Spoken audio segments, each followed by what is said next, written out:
We'll start with the Pledge of Allegiance, please. Pledge allegiance to the flag of the United States of America and to the republic for which it stands, one nation, under God, indivisible, with liberty and justice for all.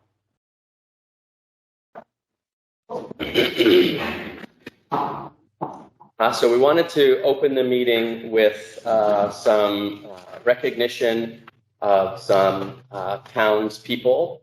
First, we wanted to recognize Al Holman, who passed away unexpectedly a couple of weeks ago. Mr. Holman served, as many of us know, on the Board of Selectmen, on the school committee. He was on the Board of Health for many years and served in many ways the people of the town of Upton. Notably, he and his wife ran the town crier, newspaper that's the publication for Mendon and Upton for many, many, many years. And for me personally, Al was, I knew him for the past 5 or 6 years since coming to town. He was a mentor, someone I had many meals with and lunches and breakfasts to get his perspective and his guidance and his pearls of wisdom. So I was very, very grateful to have known him for the short time that I did. With that, Steve, anything else you'd add? I've worked with Al too, and I'm grateful that he put all the time in that he did to the town. And it's a sad thing that we're going through right now with everyone, really. Yes, you both summed it up quite nicely. You're right as far as the change in leadership that we've had in town, and Al, of course, passing suddenly. Al and I had a good rapport. We like to jab back and forth. He would always joke that, we are, although we don't agree on most things, we agree on many things, he used to say, and he used to proudly call himself a Democrat, or a Republican, I should say. Sorry about that. He was a proud Republican, which I would question him at times on that, but we had some good spirited debates. He was always a very, very good stickler for Robert's Rules of Order, not only budgetary issues within the town, but also Robert's Rules of Order. So, he'll be sadly missed. It's interesting information. Yeah, sure was. Thank you for that. Also, James Earl recently passed away from the Board of Assessors. And I didn't know him well, but I think Steve and Maureen knew him a little bit better. I knew him personally because of the farm. Yes, you said he raised goats. He raised goats, yes. Yeah. Wonderful. And he was a great guy too. Yeah, I'm not exactly sure, but I would venture to say James was a lifelong resident of town. Yes. I think he was. Yeah. I think he was, yeah. And I don't know, again, the years of service, as far as I can recall, he was on the Board of Assessors. Yeah. Again, real gentleman. I just bumped into him recently down at the cruise night, maybe a month or two ago. And, heck of a nice guy, easy conversation. Went to many of our town meetings. He was another one that was really, really invested in the town. Yeah. Well, Mr. Holman and Mr. Earl will be missed among the town. It's obviously a loss whenever we lose somebody that has been a faithful servant of the community. So, we also wanted to recognize a event that happened from a public safety perspective. I think it was last week or so. With that, Chief Bradley, I'll hand it over to you to sort of talk through what occurred, and then we'll read through the folks that were directly involved and recognize them individually. Sure. Thank you, Mr. Chairman. So the incident we're talking about was an accident that took place on August the 6th of this year. About 9:07 in the evening, police and fire responded to the intersection of Glenview and Pearl Street for a single vehicle crash with multiple injuries. 4 of the passengers were able to free themselves from the vehicle. 1 passenger was removed from the vehicle after extensive extrication. Ambulances from Upton, Westboro, Northbridge, Mendon, and Community EMS transported the victims to UMass. Hopkinton Fire assisted our own fire department with the extrication. Unfortunately, the victim that was extricated from the vehicle later died from his injuries at the hospital. The first responders at the scene, including police, fire, and EMS personnel, along with our regional partners, did an excellent job managing the scene, which was a very difficult scene, along with our dispatcher on duty, Officer Corey Eugster, and our detective, John Bergstrom, that did some of the follow-up investigation. Everybody at the scene really did a great job under difficult circumstances. Thank you, Chief. Yeah, we thought it was really important just to call out these moments. Obviously, all of our public safety folks work and put themselves in these kinds of positions. That's why they're there. They're always doing a great job day in and day out, but occasionally there are these extraordinary incidents where we're just extra thankful for the fact that they're here and what they put themselves through. I certainly can't imagine what coming into a scene like that is like, never mind having to work through it and keep your wits about you. So with that, I'd like to read off the names of specific police officers as well as fire staff. So Lieutenant Michael Benjamin was part of the initial response and police command. Officer Eric Major was part of the initial response and incident investigation. Sergeant Paul Mansfield was part of the medical facility response and investigation and also acted as the family liaison. Chief Michael Bradley, investigation and the scene supervisor. Officer Corey Eugster and Detective John Bergstrom, as Chief just mentioned. On the fire side, Captain Dan Lazar was Fire Command, Lieutenant Doug Cook, Lieutenant David Cialde, Lieutenant Sean Marchand, firefighter EMT and paramedic Tom Norton was there for accident scene triage, firefighter EMT Anthony Servasi, firefighter EMT James Hill, firefighter Matt Kerr, firefighter EMT Connor Schultz, Tim Wagner, firefighter EMT Scott Young, and firefighter David Moriera, as well as mutual aid partners, as mentioned, from Hopkinton, Westboro, Northbridge, Mendon, and Milford Community EMS. So remarkable work by all of those folks, and we're grateful and thankful for all of their dedication and personal sacrifice in handling these kinds of situations. Thank you. All right.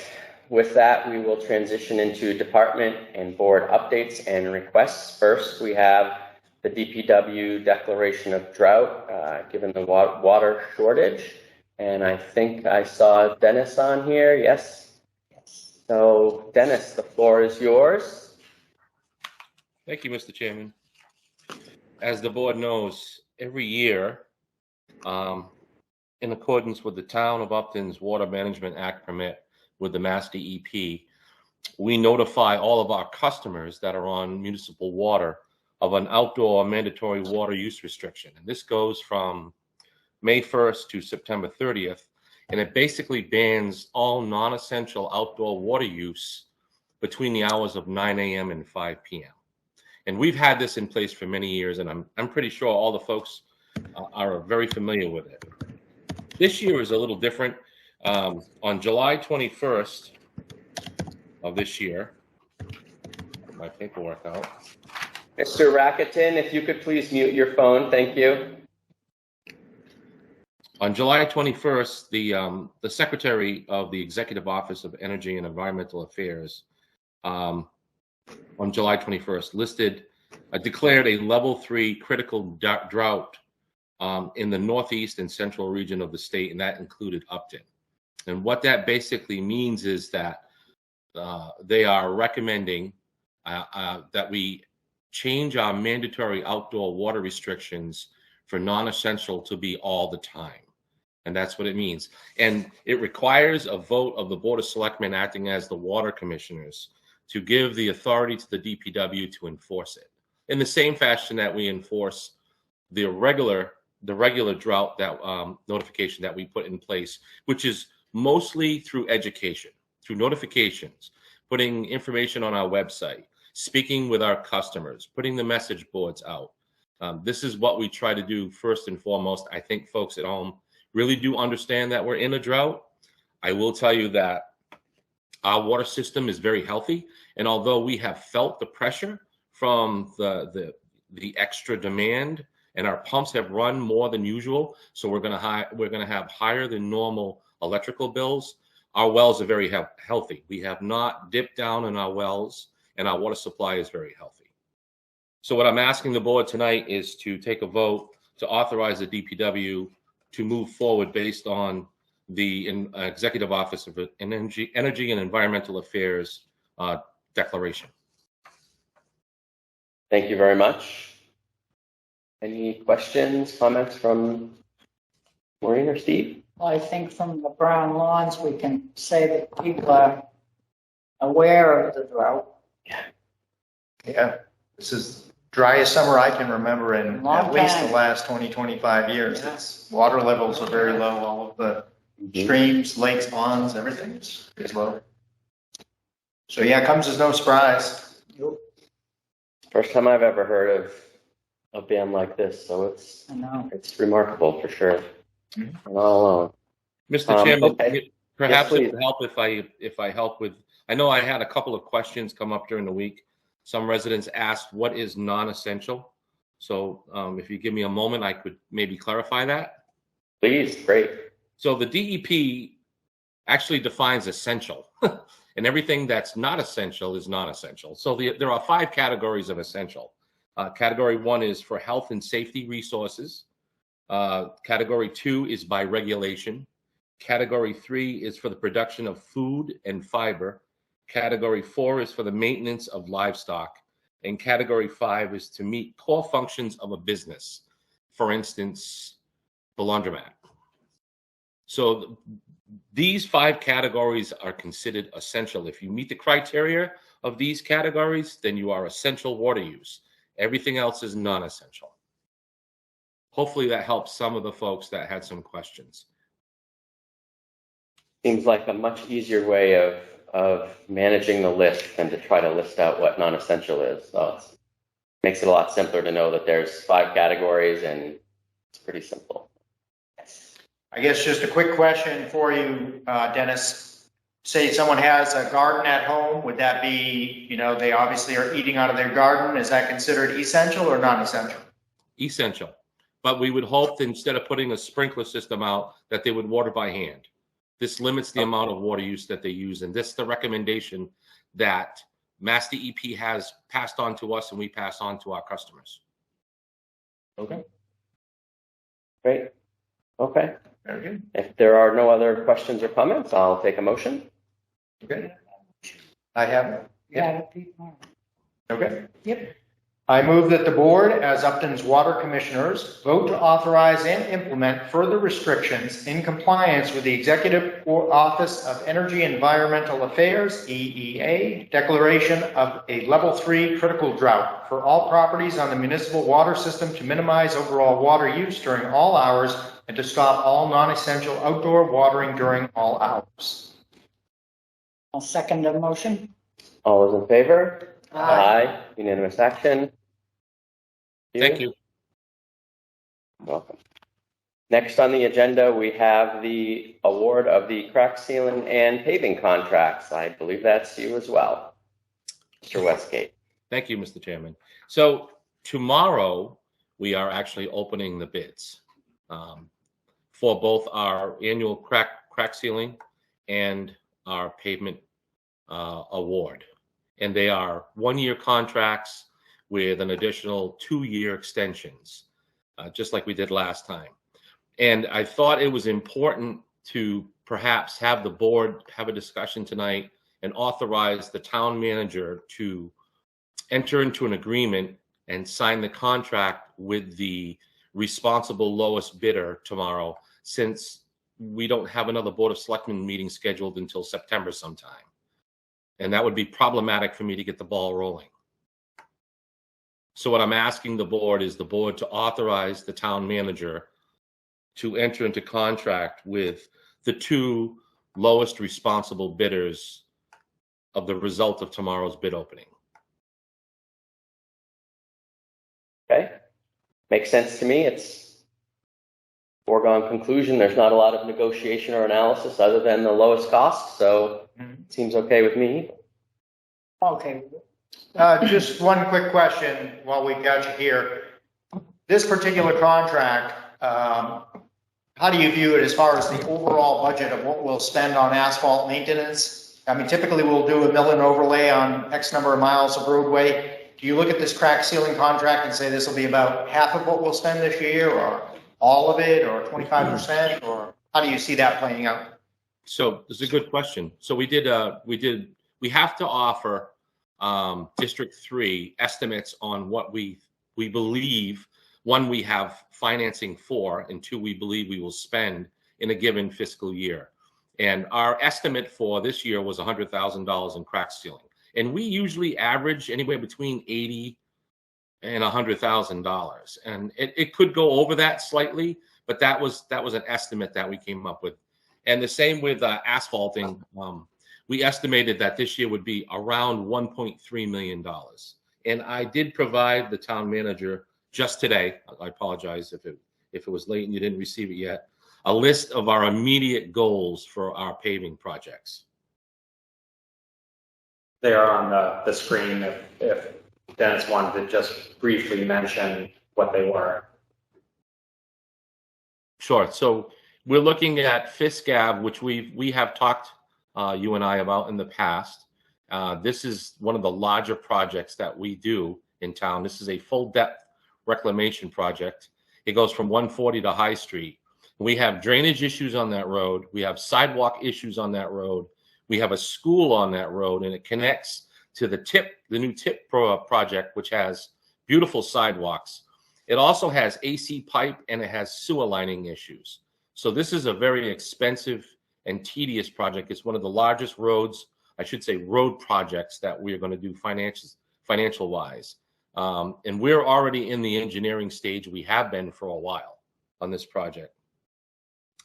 And then South Street, if you recall, we're picking up where we left off on South Street.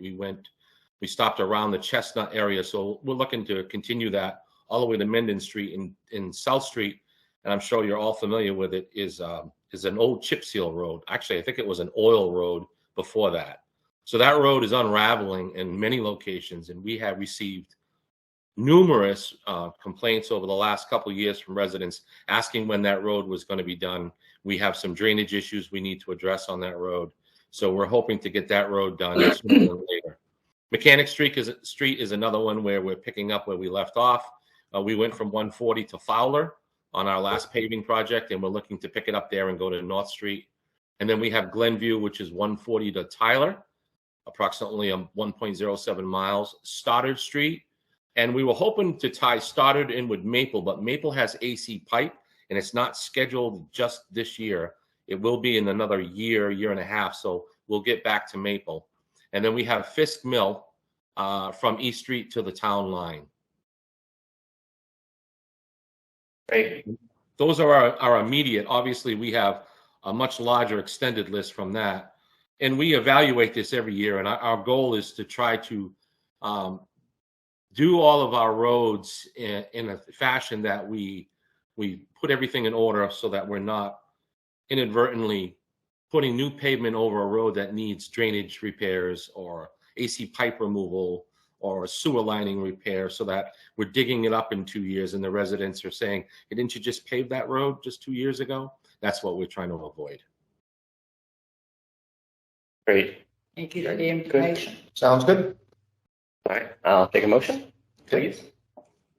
I move that the board vote to authorize the town manager to sign contracts for crack sealing and paving that are to be awarded in accordance with Chapter 30B. Would second the motion? All those in favor? Aye. Unanimous action. Thank you. Thank you, Dennis. Thank you. Thank you, Dennis. It's probably part of the town manager's report, so we spent a little extra time there. We'll probably See spend a that? little time on the town manager's report. Next up, we have the IT committee talking about the community center AV contract. Someone here from the IT committee. See there? Yeah. Oh, yeah, he's here. Mr. Rakitin? Maybe I shouldn't have asked him to mute his phone. Yeah. What the heck's on? There he is. There you go.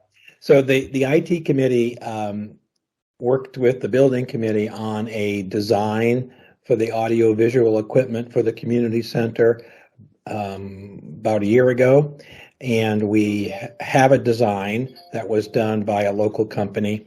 And what we did was we sent that design information to 3 prospective vendors for AV equipment. 2 of them were on the state bid list and 1 was not. We also, Joe helped us figure out whether or not we would have to pay prevailing wage for this work. Turns out we do. So we received 3 quotes back from the 3 companies, and the technology committee evaluated the 3 quotes, and at our last meeting, we recommended that the town proceed with Sunset Sound, which happens to be a local Upton business, because they had the lowest price and because they are local, and if any problems came up, we believed it would be easier to get them resolved. Also, the IT director from the school system, Joe Lakeview, also has had a lot of experience working with Sunset Sound in the school system, and he also was in favor of choosing this company. So we're recommending that that the board authorize the town manager to enter into a contract with Sunset Sound for the AV equipment that would be going into the community center. Thank you. Questions? I did write earlier. I had read over all of the, numbers, the actual hard numbers of what the contract entailed. Mr. Rakitin, if you could just kind of talk a little bit about, I noticed it's the vestibule area. What other areas of the project is this actually addressing? Is it sound throughout the whole building? Like I say, a PA system, or? It's a so in the large program room, for example, there's going to be a 100-inch monitor on the large wall, and there will also be speakers in the ceiling, and that monitor could be used for connecting to Charter. For cable TV, it could be used for allowing someone who wanted to do a presentation to connect their laptop to it. It could be used for a lot of things. So each of the main meeting rooms is going to have a monitor, flat panel monitor in the room. Some of them are going to be used for teleconferencing type meetings. Others are going to be used just for watching TV. Like in the exercise room, for example, there's a monitor that can be used for watching, TV essentially while you're exercising. So this equipment includes this quote that you have includes all of the equipment to fit out the community center with the technology to make it seem like a really impressive place. Thank you. What this is obviously coming out of the budget that was approved in town meeting for the community center. Given that, what was the amount allocated for this line item in that budget? Is this more than, less than, about the same as what was targeted or expected? It's about what was budgeted. I believe the original budget included both IT equipment and AV equipment, and I believe that line item was roughly $40,000. So what we're seeing is that the AV equipment is a little bit more than that, and it's not including the any of the IT equipment. And we had discussed with Derek and with Kenny Costa the feasibility of using funds from that we get annually from Charter, since the equipment that we're purchasing is directly connected with cable TV. So Kenny thought that would be an acceptable use for those funds. So any additional money that we may need for the AV equipment, for the IT equipment, that's above what was in the budget, could either come out of the contingency for the project, which is currently at 100%. We haven't used any contingency yet, or could come from the cable TV money that we get every year from Charter, which is roughly around $60,000 that we don't really have anything to spend it on. So that's our plan for how we would fund both the AV equipment that you're looking at and the IT equipment, which would be coming next. Okay, thank you. There are no other questions. I will entertain a motion. Please. For the building committee, when we were putting all these numbers together and getting quotes from the different people coming in through the main contract, through T2, the architect, Yeah. and the general contractor, that we had, the building committee, working with the technology committee, decided that this was going to become a more of a proprietary aspect of the project. Yeah. And therefore, the technology committee, we could pick and choose and get exactly what they felt was best for the town. Yeah. That's basically why this was removed from the general contract. Right, and sort of put into a separate process. What can't be paid out of the Charter. the charter account. Yeah. But there is still, as Steve alluded to, we're barely touched the contingency. We're, I think, 98.8% of the original contingency. Yeah. And that's because we have had several credits back from the general contractor for changes that the committee has made. Yeah. Going forward. Awesome. Okay. Very Thank good. you. Thank you. So I'll make the motion. Okay. I move that the Board of Selectmen vote to authorize the town manager to finalize and execute the contract with Sunset Sound for purchase and installation of audio and visual equipment at the new community center in the amount of $44,815. I'll second that. All those in favor? Aye. Aye. Motion passes unanimously. Next up, we have Joe talking to us about the request for the Lindquist Maloney land off of William Street. This and you may all have a little bit more history than myself on this. Town received a letter from the state Department of Agricultural Resources to request that the town authorize a reduction in the 120-day public notification period for it's basically a comment period for the public to provide comments to the Department of Agricultural Resources regarding their acquisition of a agricultural preservation restriction on land that's owned by Johnny Lindquist and Carol off of William Street. Essentially, this is a very similar to a conservation restriction where they are purchasing the right to restrict the future use of that land.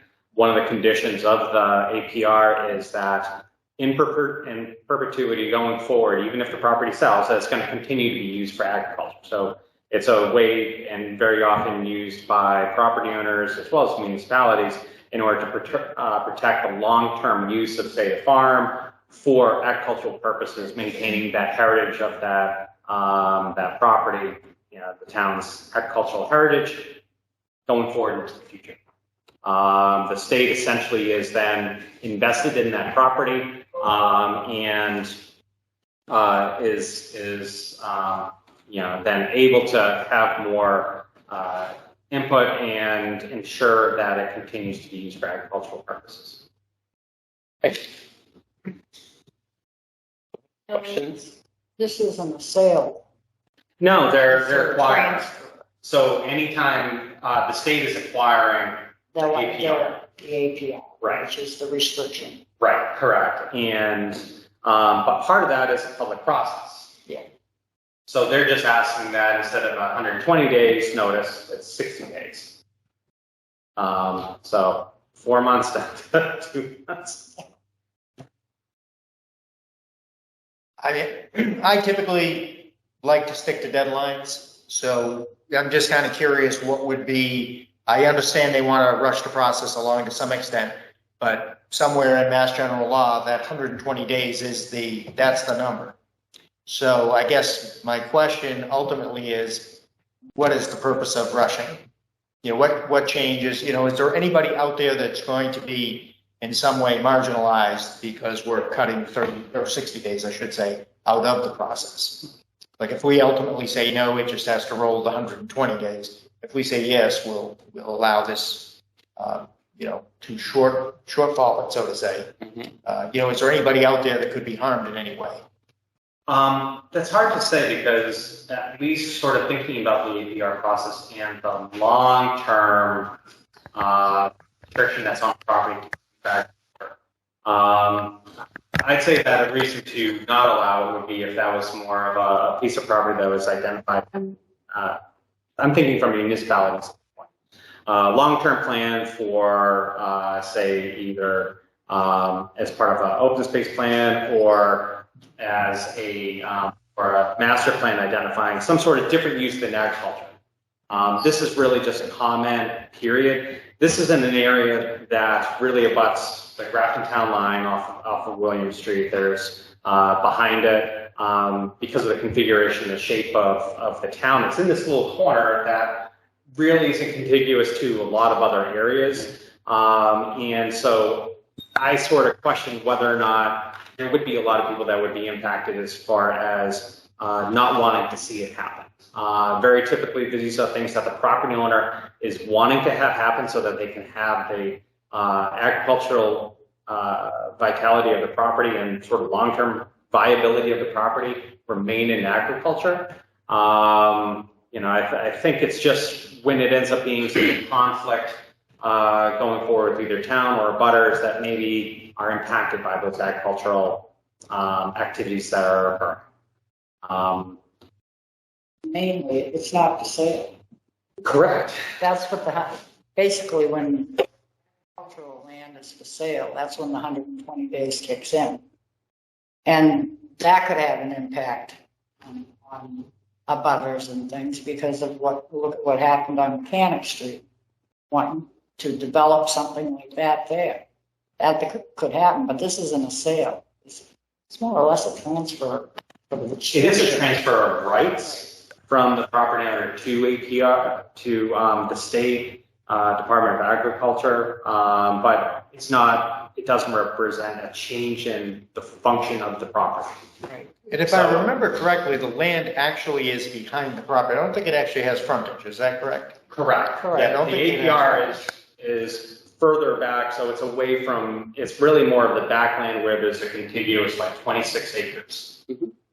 Yeah, and this is right. They had come to us, the landowners, to ask for and let us know that this is something that they were pursuing, and sort of as part of supporting local farming. At the time, I think you said, "Oh yeah, this makes a lot of sense." But to your point about the 120 to 60 days, I think the state is really asking for that, and I'm wondering if it's just something they do just to reduce their own bureaucracy. But also I'm wondering if it has to do with the end of the year, because like 4 months would take us to December. And so it says in the letter, like closing is a So I don't know, they want to basically get to closing, right? So it's like, okay, we're ready to buy a house. We've got to wait 120 days to closing or 60 days to closing.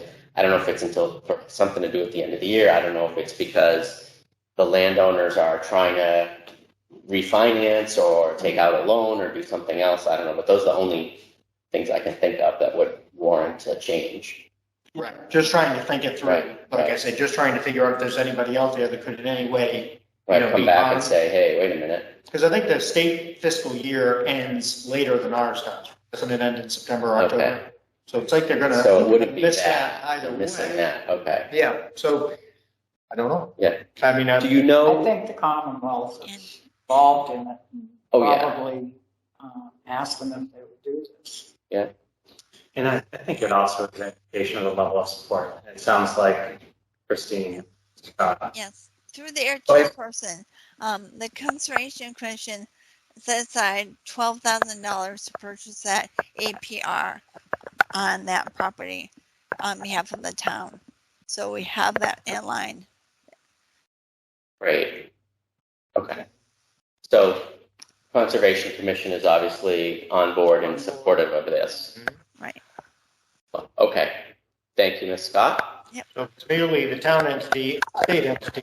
Again, that kind of answers, ultimately, I think it answers my question, which is as long as there's no personal objective out there or individual or entity that would be harmed by moving the state. And like you said, it's in that back corner on that Yeah. property. Yeah. Very good.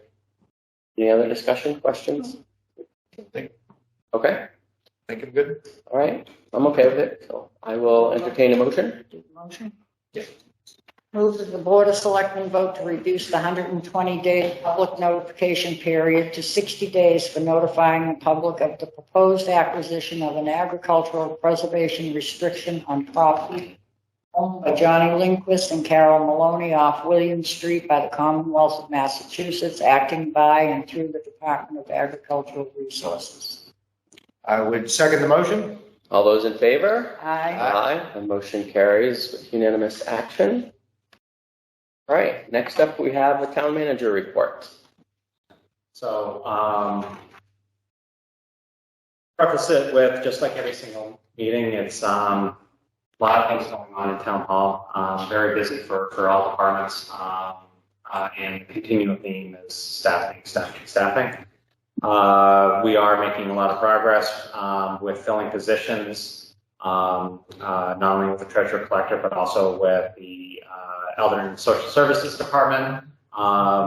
So we have a position there. We also have filled 2 communication positions within the police department, and blanking on the other one that we just filled. Conservation agent actually just started on Monday. Yes. But there's still additional positions that we're in the process of advertising seeking. So we just posted for the assistant town clerk. There'll be a part-time position, as well as we posted for principal assessor, which is new, but reclassifying the assistant assessor position. We also just conducted interviews for, and they're going to be going on this week, for candidate for the land use and inspection services coordinator. That's going to primarily support building, but then provide, it's sort of the first staff position to coordinate all of the permitting that goes on upstairs, moving some of those functions that were done by Denise in a prior role upstairs. So we have one counter, one place where people are seeing not only applications, but also to file and to talk to people. So those are some of the ones that are going on right now. And Sandy's doing a great job trying to keep track of all these things, not only to be able to pull together job descriptions for personnel board, but then also not only post online, but then keep track of people we're onboarding to get their offers and all those things taken together. It's taken a lot of time, and want to recognize Sandra for all the work that she's done on that. Some of the other things that are going on, we're getting ready for the school year, so people may have noticed yesterday, fire department personnel at the high school, basically getting our emergency personnel ready for the beginning of the school year, making sure that everything's in order, that we have the ability to respond to whatever we need. Applications are still coming through planning department. There's some meetings that I've attended recently with the planning board. The board actually a couple meetings ago received public comment from residents on Earl Lane regarding adjacent development, and they're working through some issues with the builder as far as trying to identify what can happen with parking that was for a trail system. So a lot of coordination meetings are occurring with them, as well as with Governor's Landing, still working with staff and the developer to really identify how we can address some of the infrastructure needs, which we did submit at MassWorks, but there's some other coordination that needs to happen between DPW planning, my office, as well as the developer to get ready for the next planning board meeting coming up in September. Seems like we just finished with the annual town meeting, but staff is in the process of working through initial cut of proposed articles for a special town meeting. Some of those topics, just pull this up. Some of the topics include right now amending the general bylaw to allow for water wastewater connection fee waivers. The Crockett Road private septic easement, this is something the board discussed probably March, April. I remember seeing it. I wasn't on board yet, but I remember seeing your meeting, talking with town council and Dennis about that. So that's on the preliminary list. Vehicle replacements, this is something that was pushed off from annual to wait to special for police and fire. Training funds for fire because of some of our vacancies within fire, within police, as well as some upcoming retirements. We may need to increase some training budget to allow for people to go through the academy. Planning board is submitting a bylaw for consolidating the definition of lot frontage. Later on, we're going to have a public hearing for Summer Circle. That's also an article. Looking at some other changes that I'll present to the board at the next meeting as far as potential bylaw to allow for principal assessor to serve on a board of assessors. So there's some things I'm working with town council on. And last thing is potentially seeking approval of construction funds for Grove Street. So those are some of the lists that staff has put together. I'm sure there's probably a couple more. I hear there's some committees out there that are working on some language. So that deadline is September 9th at noon to get that article language in. The following meeting, then we'd be sort of getting together, going over that list and doing all that. For some of the other things, this is the last week of Kids at Play. At the beach, so clearly that is an indicator that summer's wrapping up and everyone's getting ready to go back to school. Town clerk is extremely busy trying to get ready for the primary election coming up on September 6th, day after Labor Day. Everyone should have received cards in the mail about receiving a mail-in ballot, or at least people can sign up to receive that mail-in ballot. They've received over 800 responses, and over 800 ballots have been mailed out to residents of Upton. So that office has been extremely busy, and Denise not only getting used to her new role as town clerk, but also lots of volunteers and election staff workers have been in there constantly helping her with that effort. And the other things is basically just trying to take care of some, still getting used to the town. Met with the superintendent the other week to try to make sure that we can have open lines of communication and identify what things are going to be important for them this coming year. Looks like probably in a couple weeks, because BVT is just starting school on Thursday, I'll be meeting with them to sort of do the same thing. I have meetings scheduled with our adjacent community town administrators and town managers to sort of identify and talk about things of mutual concern. So yet another busy week. No day is really the same as the one prior, but it's all very exciting. And people are still coming in the office, introducing themselves, so it's great to meet more residents of the community. A couple events that are coming up, just want to draw your attention to Heritage Day. That's coming up September 24th. Already committed to having a town hall table that I'll be there sharing information not only on the role of our office, but town hall in general. And there's going to be a lot of other tables that are there from recreation, library. So it gives us another opportunity to engage and interact with the town. And recruit. I hope so. We may have to recruit for members on vacant positions for boards. Yeah. And also, I have been in touch with MassDOT, not only to set up a meeting with myself to go over the 140 KIP project, not that one down there, but they said after Labor Day they're going to be looking at setting the date for the 25% design hearing. That's going to be an important hearing for not only the residents, but also the town as a whole, as we look at significant changes for along 140 Main Street in Milford right here, but also right outside the front door of Town Hall, dealing with some of the traffic accidents that happen and try to make that safer. So that's going to be something that we'll nail down the date after Labor Day and get the word out.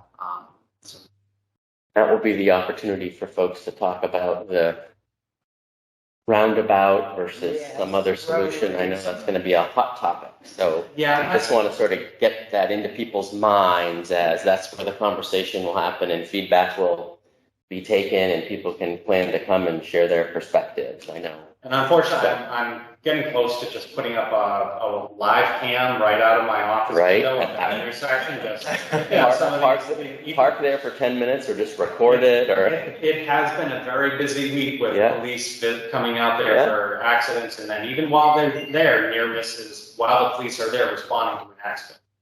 It's busy. So Kelly Square is up, and although it might just be the Kelly Square now, the Kelly Square is kind of fixed in Worcester, but. Right. Yeah, we're not talking about Kelly Square design. Yeah, that solution. That must have been a hard one.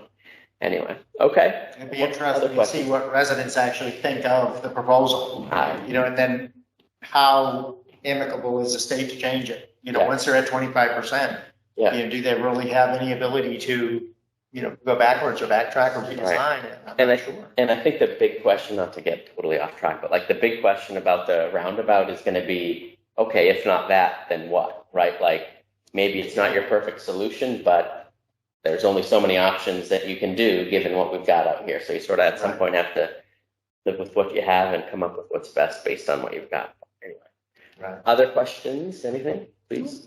I had one that's you're probably not going to have the answer to, but I know that it looks like they're just about done in West Upton, and I know there's a discussion about them actually repairing, replacing, and updating the crosswalk in front of the mill house. And I just didn't know if we've had any update on when that's happening. Is that going to be part of this construction season, or is that not part of this construction? That's question one. And then question two, I was just going to ask you to, just so people understand what's happening at Town Hall, just if you could just quickly talk, you could just list them off rapid fire, how many changes we've had. We won't talk about committees. We'll just talk about either full-time employees or part-time employees. But if you could just talk about that for just really brief so people understand there's openings and we are behind. We're really understaffed right now. So, just looking, because I see Dennis is still on, and so he can rescue me if I get the details wrong on that. So, with the crosswalk at Millhouse, it is my understanding that that crosswalk, the existing crosswalk, is just outside the project area, and that at this time they're not proposing any further improvements outside of replacing the sign, trying to make it through striping and that a little bit more visible. There have been some inquiries, I believe, by also Derek, and then I followed up, and I believe Dennis followed up as well, trying to see can we have additional signage. My understanding is that that was dissuaded by District 3, and that may be something that we have to try to do at a later date. They're not done yet with all the work. You can see that there's still some old signs that need to be removed or replaced. There are some of the median islands that need to receive the final concrete. There's also additional painting that needs to be done for the bike lane. Dennis was actually we were talking about this at department head, where that bike lane is actually going to be painted green. I think one of the things, and this, once we're done, we're going to have to work with not only Dennis's crew, the state, but also our police department. This is anytime you have significant changes to circulation, you still, especially when you're making the roadway smooth, that's where potholes really help to keep the traffic down. But once you make it smooth, you get people that just don't pay attention. And the same issues I've been approached when I've gone to the senior center, as far as you have to do something outside of the senior housing apartments, that crosswalk, people are just blowing through. We've heard the comments, and we're going to have to try to address things through increased enforcement and potentially getting some signage to really warn people of their speed. Those are things that I've heard comments. I know Dennis has heard comments as well from residents that are on our radar. A bad pun, I guess, for speeding tickets, but we're going to be sort of taking another look. Dennis, did I capture that correctly? You did excellent. The crosswalk at Millhouse is outside of our TIP project. So where you see the new asphalt, where the saw cut line is, right at the package store, that is the end of the TIP project, just after Hartford Ave South. So it doesn't go any further than that. The crosswalk is included in the state's TIP project. However, it is not slated at this time for any different type of crosswalk than what you see, just new sidewalks, new asphalt, new striping, and the crosswalk delineated and new signage. But we have asked them repeatedly to consider installing what they installed by right in front of the laundromat, that crosswalk by the bank, by the ATM, where we have a bollard that you can press and it lights up to let vehicles know that there's a pedestrian crossing right there. And the state has continued to hold their stance that all of their engineering and research doesn't meet the criteria for that. But we're still pushing for it, and there's still time to push for it. Okay. So the second question you've had, which goes, I haven't even been here 3 months yet, and there's been a lot of changes, and a lot of it has been movement within town hall, people moving into new positions. So we've had the assistant town clerk become the town clerk, a department coordinator become the assistant treasurer collector. We've had retirements within the land use and building office, as well as resignation within conservation. We've had fire and police officers also resign or take positions in other communities. Dispatch as well, and these are things that we're just sort of clicking along, just filling them. And not only am I grateful for everyone, all the employees stepping up and really taking a lot of the work on their shoulders to sort of make sure we can get through this period of time, because it does take a while to fill these positions. And sometimes, and especially with the treasurer collector's position, I think we are going to luck out here.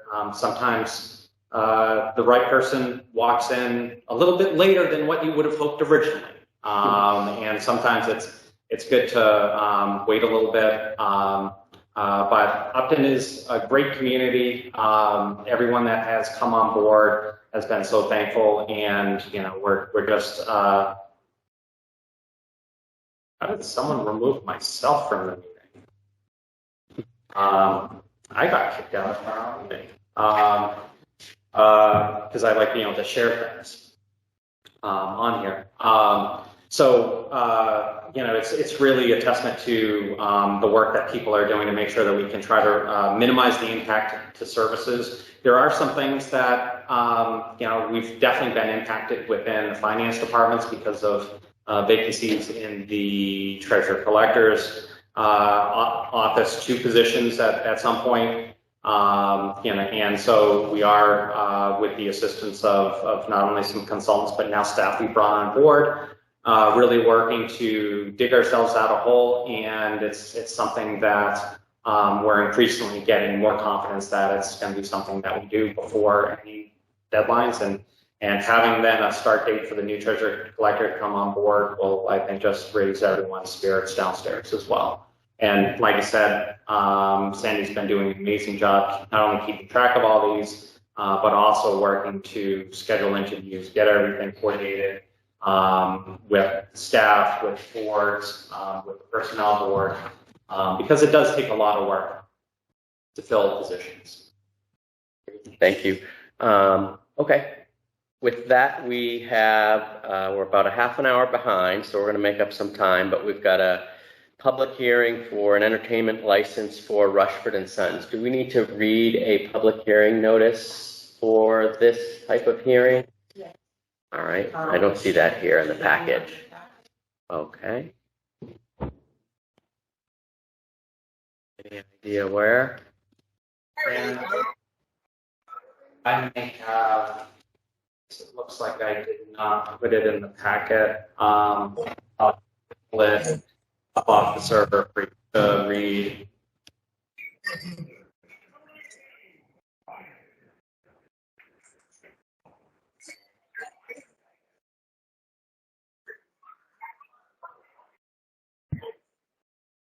Like Google it? Because it would have specific language for this hearing, right? Yeah. We do. It's just a race to see I'll be patient. who's. We are not making up time this way. Guess we didn't study our packet close enough, right? Not close enough.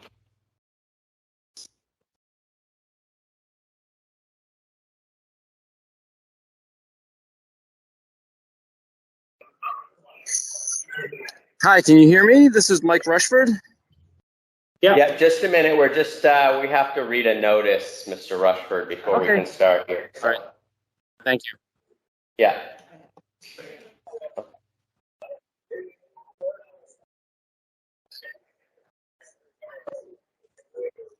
Thank you.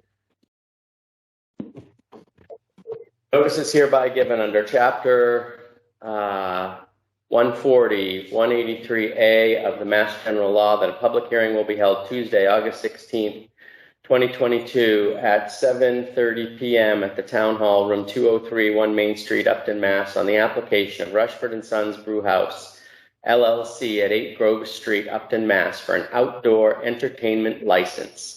Premises as follows: 2,500 square feet parking lot and outside space. Okay, so with that, we'll hear from Mr. Rushford. You're here, or Mr. Goodman? I am here. Mike Rushford is here, yes. Hi, welcome. Well, thank you. So, yeah, what we're looking to do is just have just a license to be able to have maybe, you know, some acoustic acts outside for the remainder of the season. My understanding is this is an annual license, so this would be just for the remainder of this year. It'll be strictly outside only. We would not be including anyone inside. This is just to be able to have people outside playing music, either an acoustic act. We are also looking at we are having an Oktoberfest event on September 24th. We're looking to hopefully hire an Oompa band for that, just to add to the atmosphere of it. So that's all we're looking for right now, is just to be able to have that sort of outdoor entertainment. Great, thank you. Okay, any questions, comments? And hours are we looking? I don't think the entertainment license restricts the hours other than to the hours of operations, at least not the one I'm looking at. Yeah, so our hours, we are only advertised as being open until 9 p.m. At a latest at any day. Our liquor license allows us to serve until 10 p.m., but we're not going to have anybody out that late. We all like sleeping and going to bed at a reasonable hour. Great, so 9 is when they're open till, so it wouldn't be later than 9. They could Absolutely not. theoretically go till 10, but this would only get them through No, the for end of instance, December. yeah. Anyway, so. For instance, like our food trucks are only there until 8 o'clock. It would not be later than that. Yeah. So I guess I'll say it's really more of a comment, not so much of a question. I think we talked about this once before, maybe a year and a half back or so. And I mean, it's my feeling that there's multifamily house on the same property. There's residential homes just, relatively adjacent to, I want to say kitty corner across the street. Entertainment, in my opinion, should be indoors in that setting. I don't like the idea of it being outside. I just don't think, as a board member, I'm not comfortable issuing an outdoor license when there's residential homes that close to the, and that close to the street is my other question from a safety perspective. Music dulls senses to some extent, and you're going to have people in and around that property. And obviously traffic is still going to be moving along at Grove Street. So, if this were an indoor request, I would have no trouble, but outdoor, I just can't, I don't feel good. Don't feel confident about issuing this.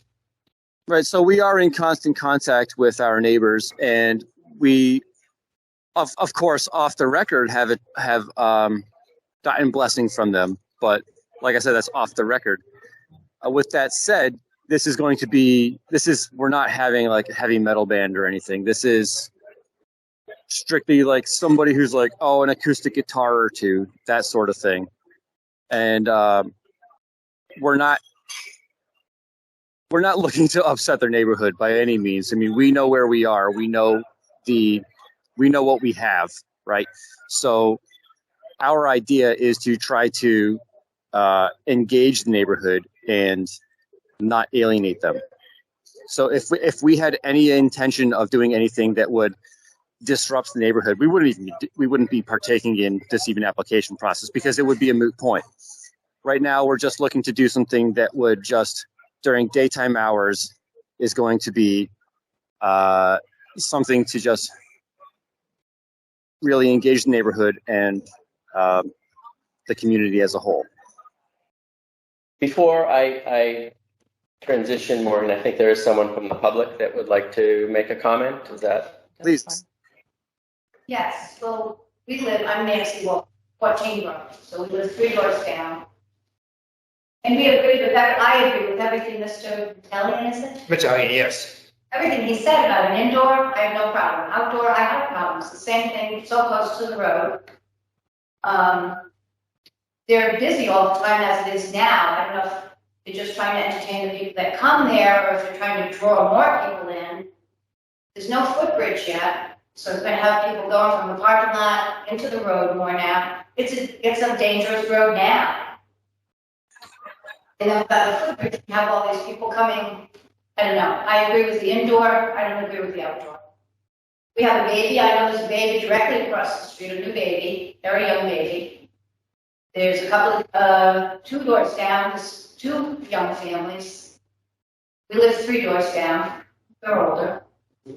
So those were our concerns. everything you brought up was our concern, and we agreed, I agree with everything that you said. Thank you. Okay. Thanks for your input. Thank Appreciate you. Any other comments? Maureen? So myself, I confess that all I could hear was basically reverb on that. So I don't, from where I am, I couldn't really understand anything that was just being said.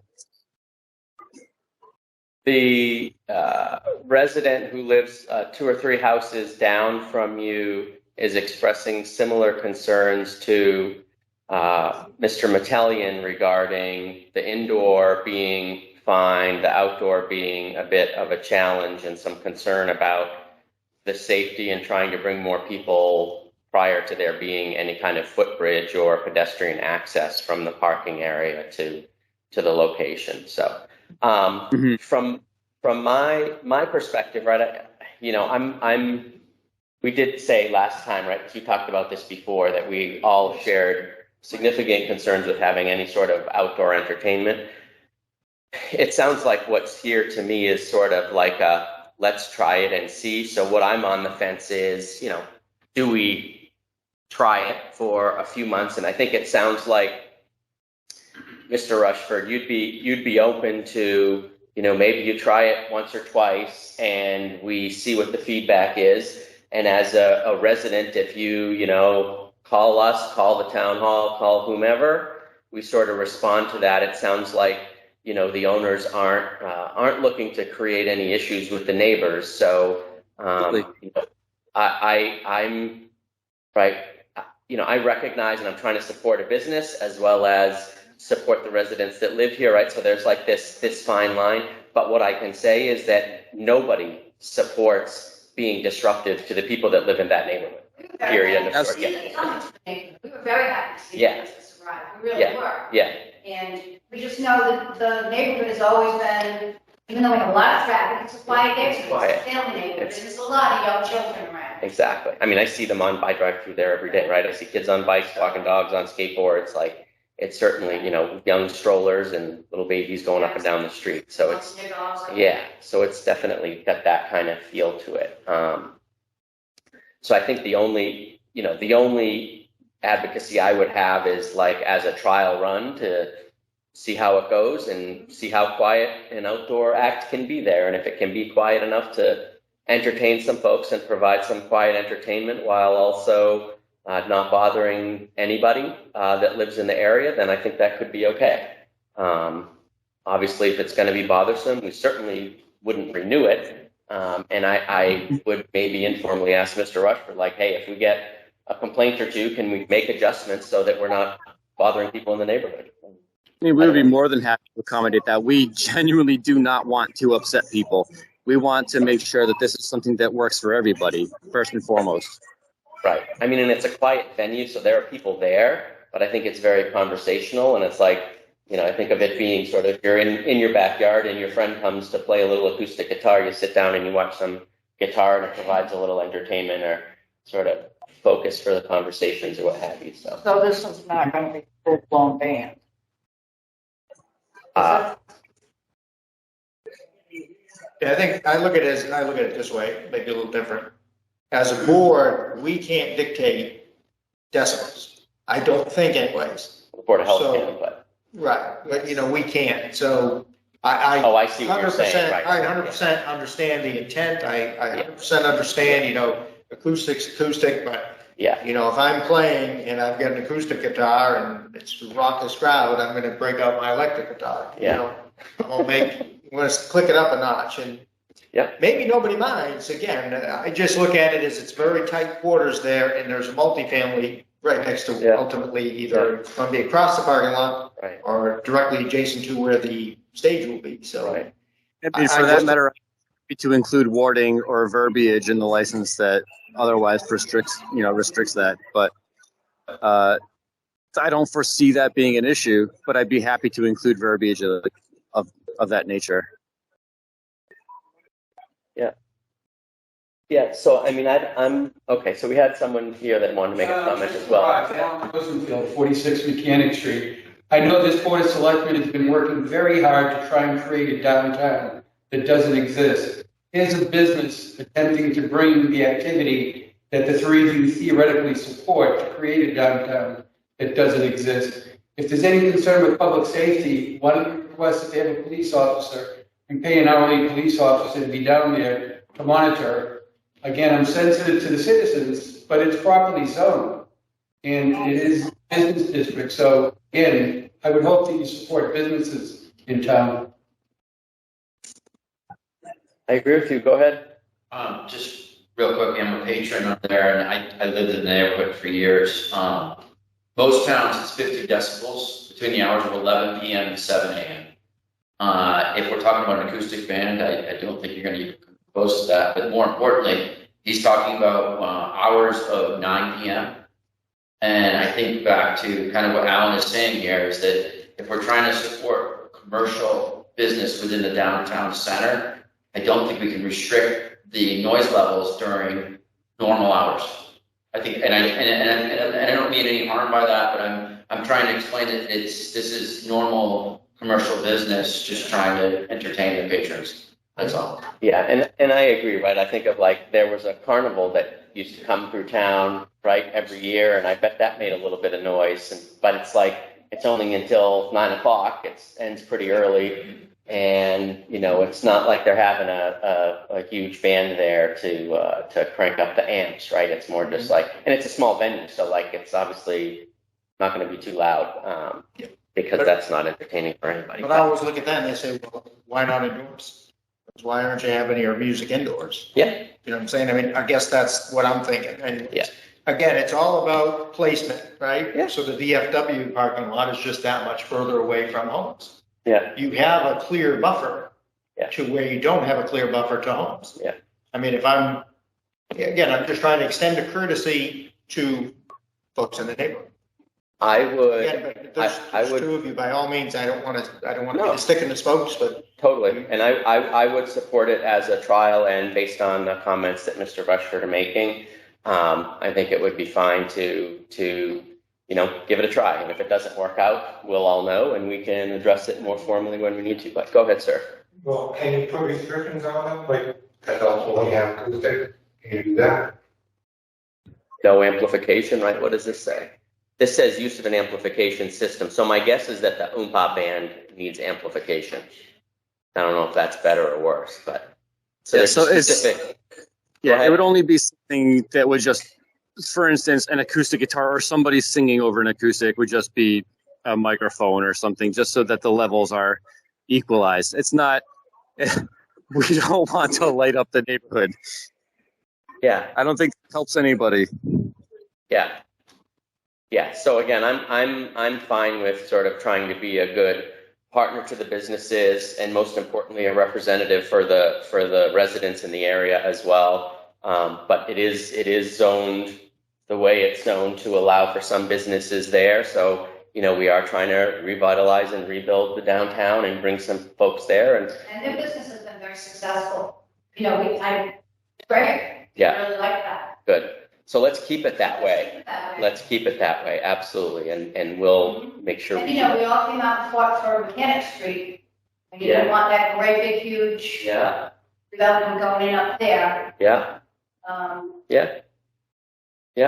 So, okay, go ahead. Just two comments. One, their application does say that PA system will be very small, basically. So there's some standards in there. Yeah. But also it's not out of the ordinary when there are sort of like trying to figure out the boundaries of what works and what doesn't. Yeah. Some towns have said, well, let's try it for 2 months. Yeah. Reconvene, see if it works. Sort of fine-tuning that needs to happen. Yeah. Especially when you are on that end. Yes, it is zoned business, but right, because we want to help them, but right there at the side of the property line too. Right. So. We don't want to just shut them down, but we also don't want to give them free rent. Is that something we can sort of put a limit on it and say, hey, we're going to grant this for 2 months and then come back and reassess as opposed to just going through the end of the year? Yeah. Do anything you want. Okay. What you think of that? Probably still a no, but that I wanted to ask. So I wanted to I've got to stay with my gut on this. Okay. So I don't know what your I'll thoughts give are. it a trial. Okay. So 2 months till the end of the year. The input ban's in October, so. Yeah, I would say October. September, actually, September 24th is, and we don't even have anyone booked. We're still actively looking Yeah, for yeah, someone. yeah. We don't even have anyone booked up for it. Yeah, so why don't we grant it for 2 months, if that's okay, Maureen, and then we'll come back, we'll see how it goes, and does that seem fair? And then if you come back in 2 months and say, wow, that was really unreasonable, yeah, is that okay? Whatever you guys decide to board, that's your job. Well, we appreciate that, thank you for your support. Okay, wonderful, so I will take a motion. I move that the Board of Selectmen vote to approve the outdoor entertainment, oops, there it goes, license submitted by Rushton Sun Brew House at 8 Grove Street, Upton, for a period of 2 months. Through October? Through October. Through the end of October. Yeah, through the end of October then. Okay. I second the motion. And all those in favor? Aye. Opposed? Nay. Need an amplifier. Need an amp. Motion passes by majority action. Thank you. Thank you very much. Thank you very much, board. Thank you. All right, we have the next public hearing. Thank you. We have that one? That is in the packet. That is in the packet. Oh, look at that. I'm going to close the first hearing. Yeah. Yes. We will close the public hearing at 8:16. All right. The Upton Board of Selectmen will hold a public hearing on August 16th, 2022, 7:35 p.m. at Upton Town Hall, room 203, 1 Main Street, Upton, Mass. Pursuant to Mass General Law, Chapter 82, and the proposed layout of the following as a public way. The private way known as Summer Circle is shown as on a plan entitled Layout Plan of Summer Circle, Upton, Mass, dated August 17th, 2020, prepared by Joyer and Hanlon, Inc., which plan is recorded with the Worcester District Registry of Deeds on January 10th, 2017 as Book 924, Plan 58. Copies of the plan are on file with the Office of the Town Manager and Board of Selectmen. Comments thereon may be submitted in writing to the Office of Town Manager, Board of Selectmen, 1 Main Street, Upton, Mass. 01568, or by email to bos@uptonmass.gov before noon on Friday, August 12th, 2022. I'd like to open the hearing. Okay. So I'm not sure if there's anyone here for this, since what I had explained for the developer as well as the planning board, that I view this as really as an administrative task. Back May 5th, town meeting had an article that was approved for acceptance of Summer Circle. However, there is a requirement that the Board of Selectmen hold a layout hearing. And that's, without that layout hearing, it actually is a fatal flaw, meaning that acceptance did not happen. So this hearing is to basically just make sure we complete that administrative task and vote to not only accept the layout, but then also place it on the warrant. For everyone, this is the layout plan for Summers Circle. So it's a cul-de-sac that is off of Grove Street. You know, pretty straightforward. There's really no complex issues. I verified with the town planner as well as Dpw today that they had originally signed off on this with the planning board when they held a meeting to determine compliance with their definitive subdivision approval, which of course they recommended to town meeting for acceptance. So really everything's all set. It's just to complete this public hearing, see if there's any public comment, and then we'll put it on the warrant and go all over this again at special town meeting. Okay. Questions, comments? No. I have none. Any public comment or questions? Okay, I will. A motion for this one. Make a motion? Let's hear it. Okay. Please.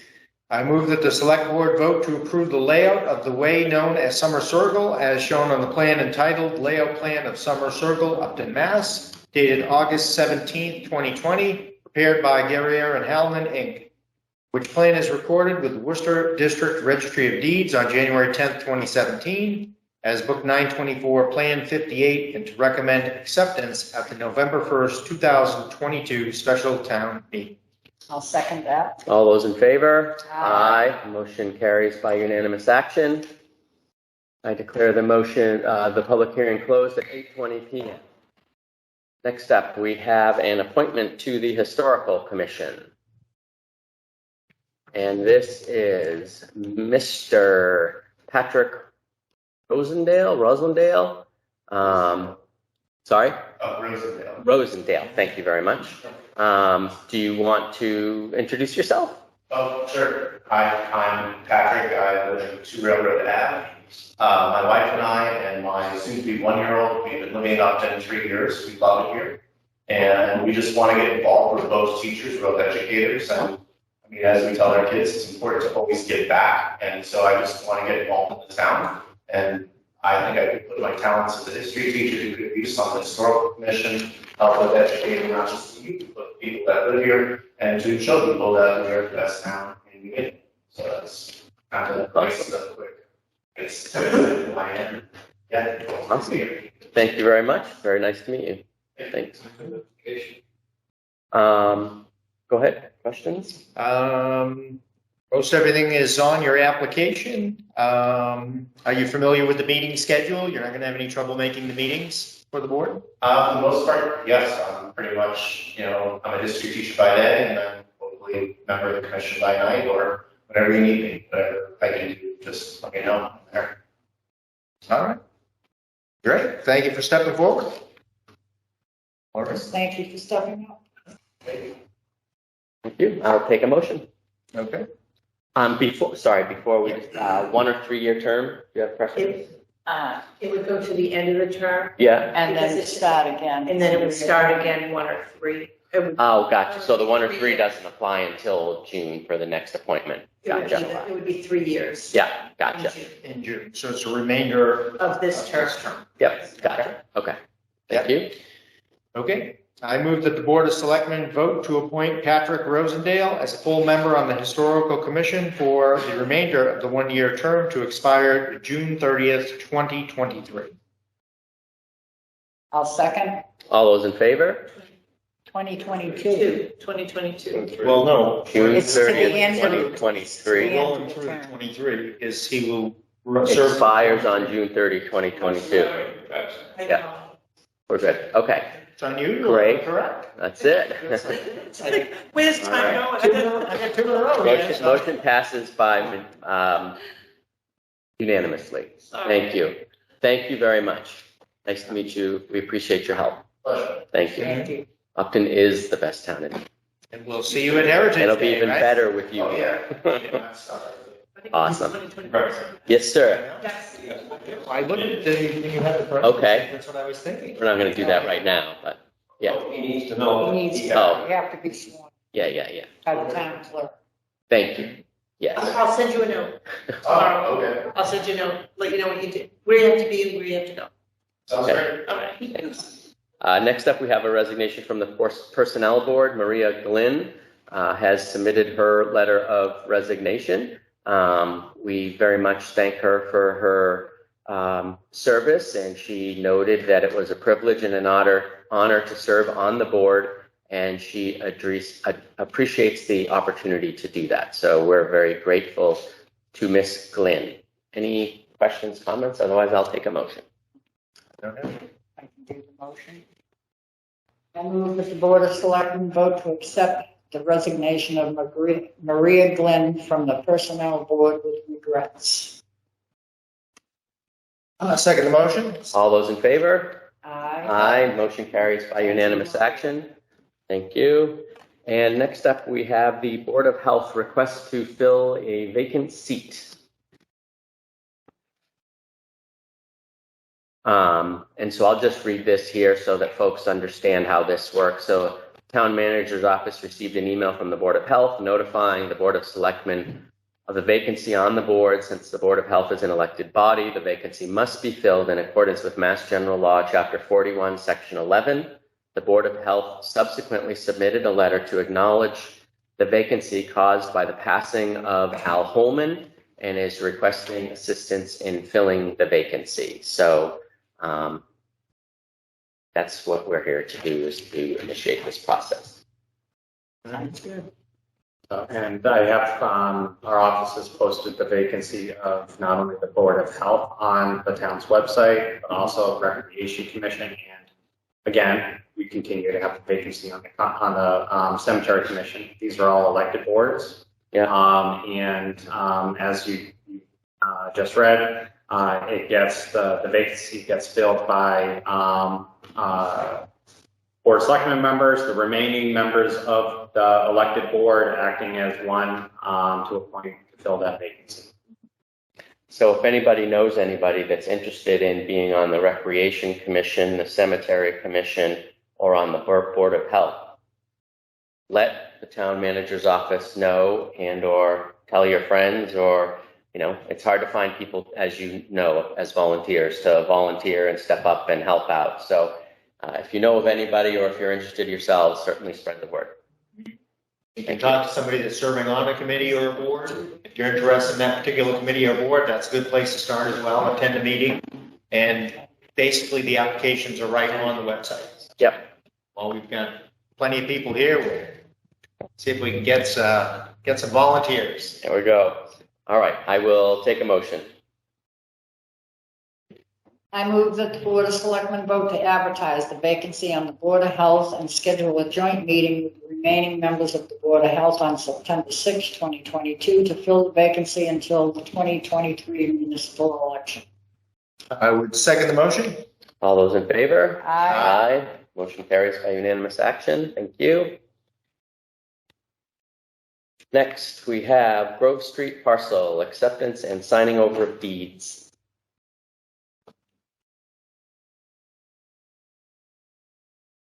So I'm just gonna, for review, just share the plan just to remind everyone what exactly going on here. And the documents are actually downstairs. At the end of the meeting, we'll be recessing for executive session. So I have the plans laid out for signing, as well as these, so we won't have to sign it right up here. But looking at the screen, and I apologize, since it is really small, I think probably for everyone to see. Can I just try explaining it in words? Oh, absolutely. Okay. So Rushford and Sons, where the brewery is, and the gravel parking lot were not laid out correctly. So it wasn't clear that the ownership of each parcel was as it was laid out, or sort of thought. Like, we thought we were buying the gravel lot, they thought they were buying Rushford and Sons, everybody thought that was right. But it turned out that the borders weren't exactly that when they tried to lay it out and survey it. So we basically corrected that. So we own the land we thought we bought, they own the land that they thought they bought. This is an administrative sort of correction of what was otherwise an administrative error or oversight or what have you. And rather than trying to explain that nobody can see. And the other interesting caveat is then, to make it worse, there's I guess you'd call it a triangle sitting on the back side of the lot that's another separate parcel. So hopefully we've got them all sorted out correctly now. Yep. Just to muddy the water even further. So when you're reviewing deeds that reference approximate location of Elm Tree refer to entitled deed, and those title deeds are from the 17 and early 1800s. The elm That tree isn't there anymore. The elm tree's not still there after Dutch elm. So, because it was probably old when it was referenced. Because it was big enough to be referenced. Exactly. So no. Good. It's been a long, exhaustive process for a lot of people involved trying to straighten this out. So it's good to have it done. And we retain the triangle in the back now. Is that how that's working out? That's what's gonna happen, is they'll deed that over. So once we finalize everything and we've recorded, that little triangle will then be ours, because that's what town meeting authorized us to purchase. And same thing for good. Great. No other questions? I will take a motion, please. Get a motion? Okay. I move that the board vote to accept the deed for Lot 1 from Goodman Property Holding as shown on the plan entitled Property Survey Grove Street dated August 3rd, 2022, and move that the board execute the deed for transferring Parcel 3 with the exclusion of Parcel 4 to the Goodman Property Holding Grove Street as shown on the plan entitled Property Survey Grove Street dated August 3rd, 2022. Second. All those in favor? Aye. Motion carries by unanimous action. Thank you. And next we have the Mechanic Street parcel signing of deed. And this is, again, I have the document downstairs for the board to sign. Administrative tasks, again, we're working towards finalizing the acquisition for Mechanic Street, Fowler Street property that town meeting approved back in May. So town council has two documents that they want the town to sign. One is with the Conservation Commission accepting the deed, and the second is with the Board of Selectmen accepting the deed.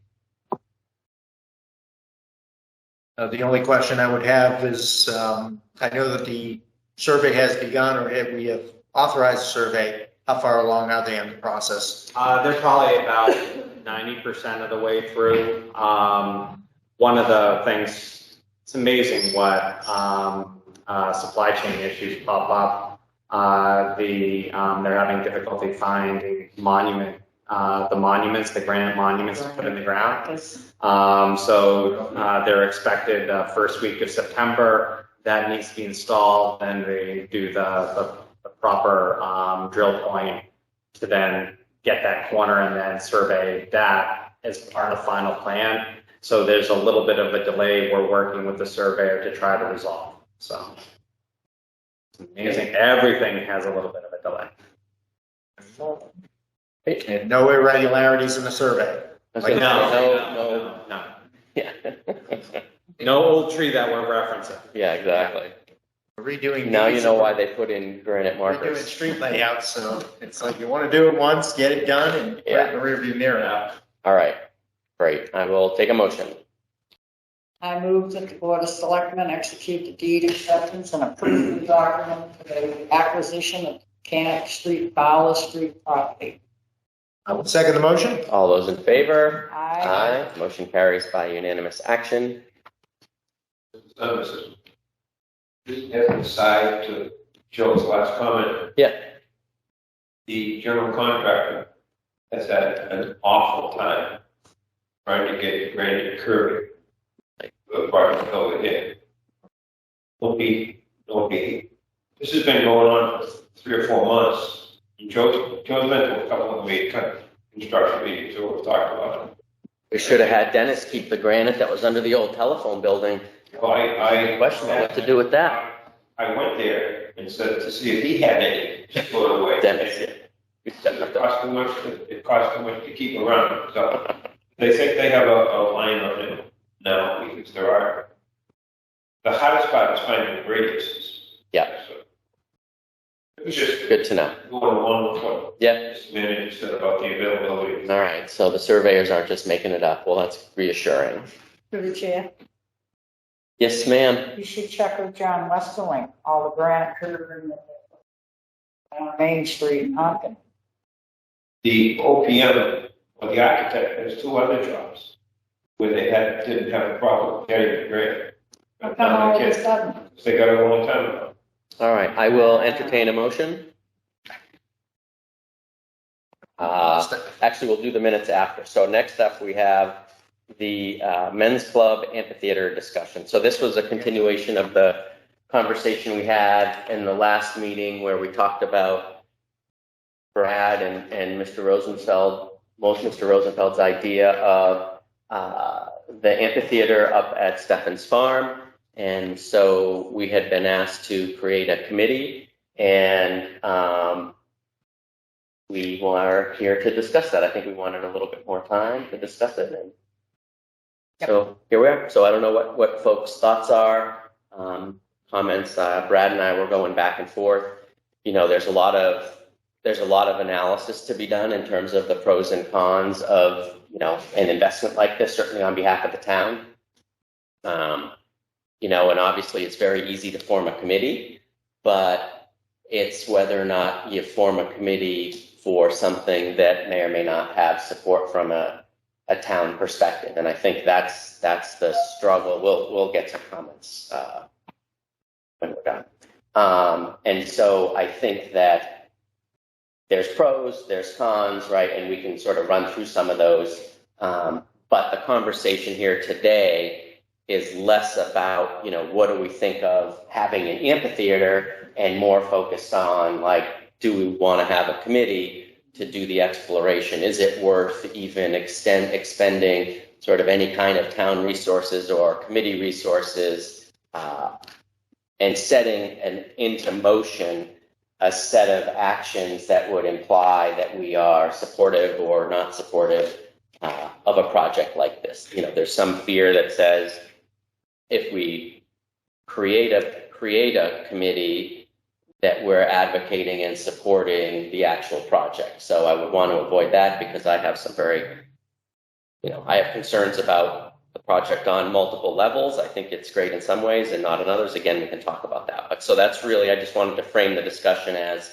we're talking about the committee and the formation of the committee, as opposed to the virtue of the idea. But I'm sure we can get into that to whatever extent. So I don't know if either of you have comments or thoughts or reflections before we ask for any other comments. I don't know who you would want on the committee, or how many members to the committee. I think we can figure that out. My question is, do we even form a committee? Right. So I think that's the first. I think the biggest thing is the investment. How much money? It's a multi-million-dollar project, right? We should be able to start with some kind of an estimate, I think. Yep. And I think that's sort of like the. I was going to say, kind of following, again, I do tend to, and most of us, we tend to kind of stray off of the path. So if we try to stay on the path, I think we have options. So we have the ability to change composition of committees. We have the ability to add to the number of a sitting committee. Mm-hmm. So if a particular amount of work has been done, let's just say hypothetically, let's say land stewardship. Mm-hmm. I'm not exactly sure which committee it was, but one of them had done some,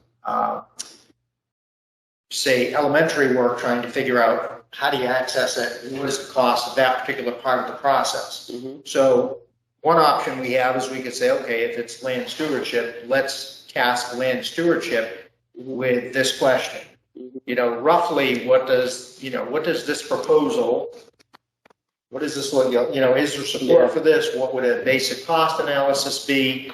How do we maintain it? All those type of questions. Or is that too far away from the scope of something, say, again, land stewardship? Right, sort of asking an existing committee to say, hey, can you start to explore some of this on behalf of the town?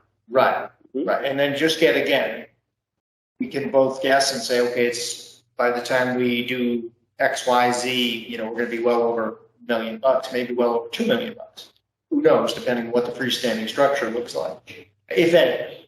So that's one option, I would say. And another option may be to, again, create a new committee. Yeah. I think at our last meeting I had mentioned, does it make sense, again, and I'm only speaking from, I'm going to describe it as a hostile meeting in May. Yeah. Maybe it wasn't, but from where I was sitting, I would describe it as a hostile. Not saying I don't like that environment, but for town meeting, I don't like that environment.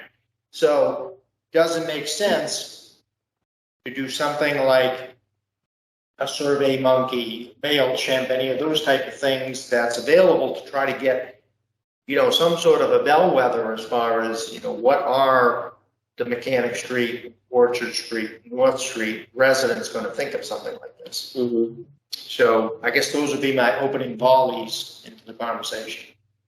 Yeah. Okay. I think that's a good start. And so to ask some other committees to sort of look at, before we create a new committee, let's ask some questions of the existing land stewardship, open space, just get a sense of what land use, what their perspectives are.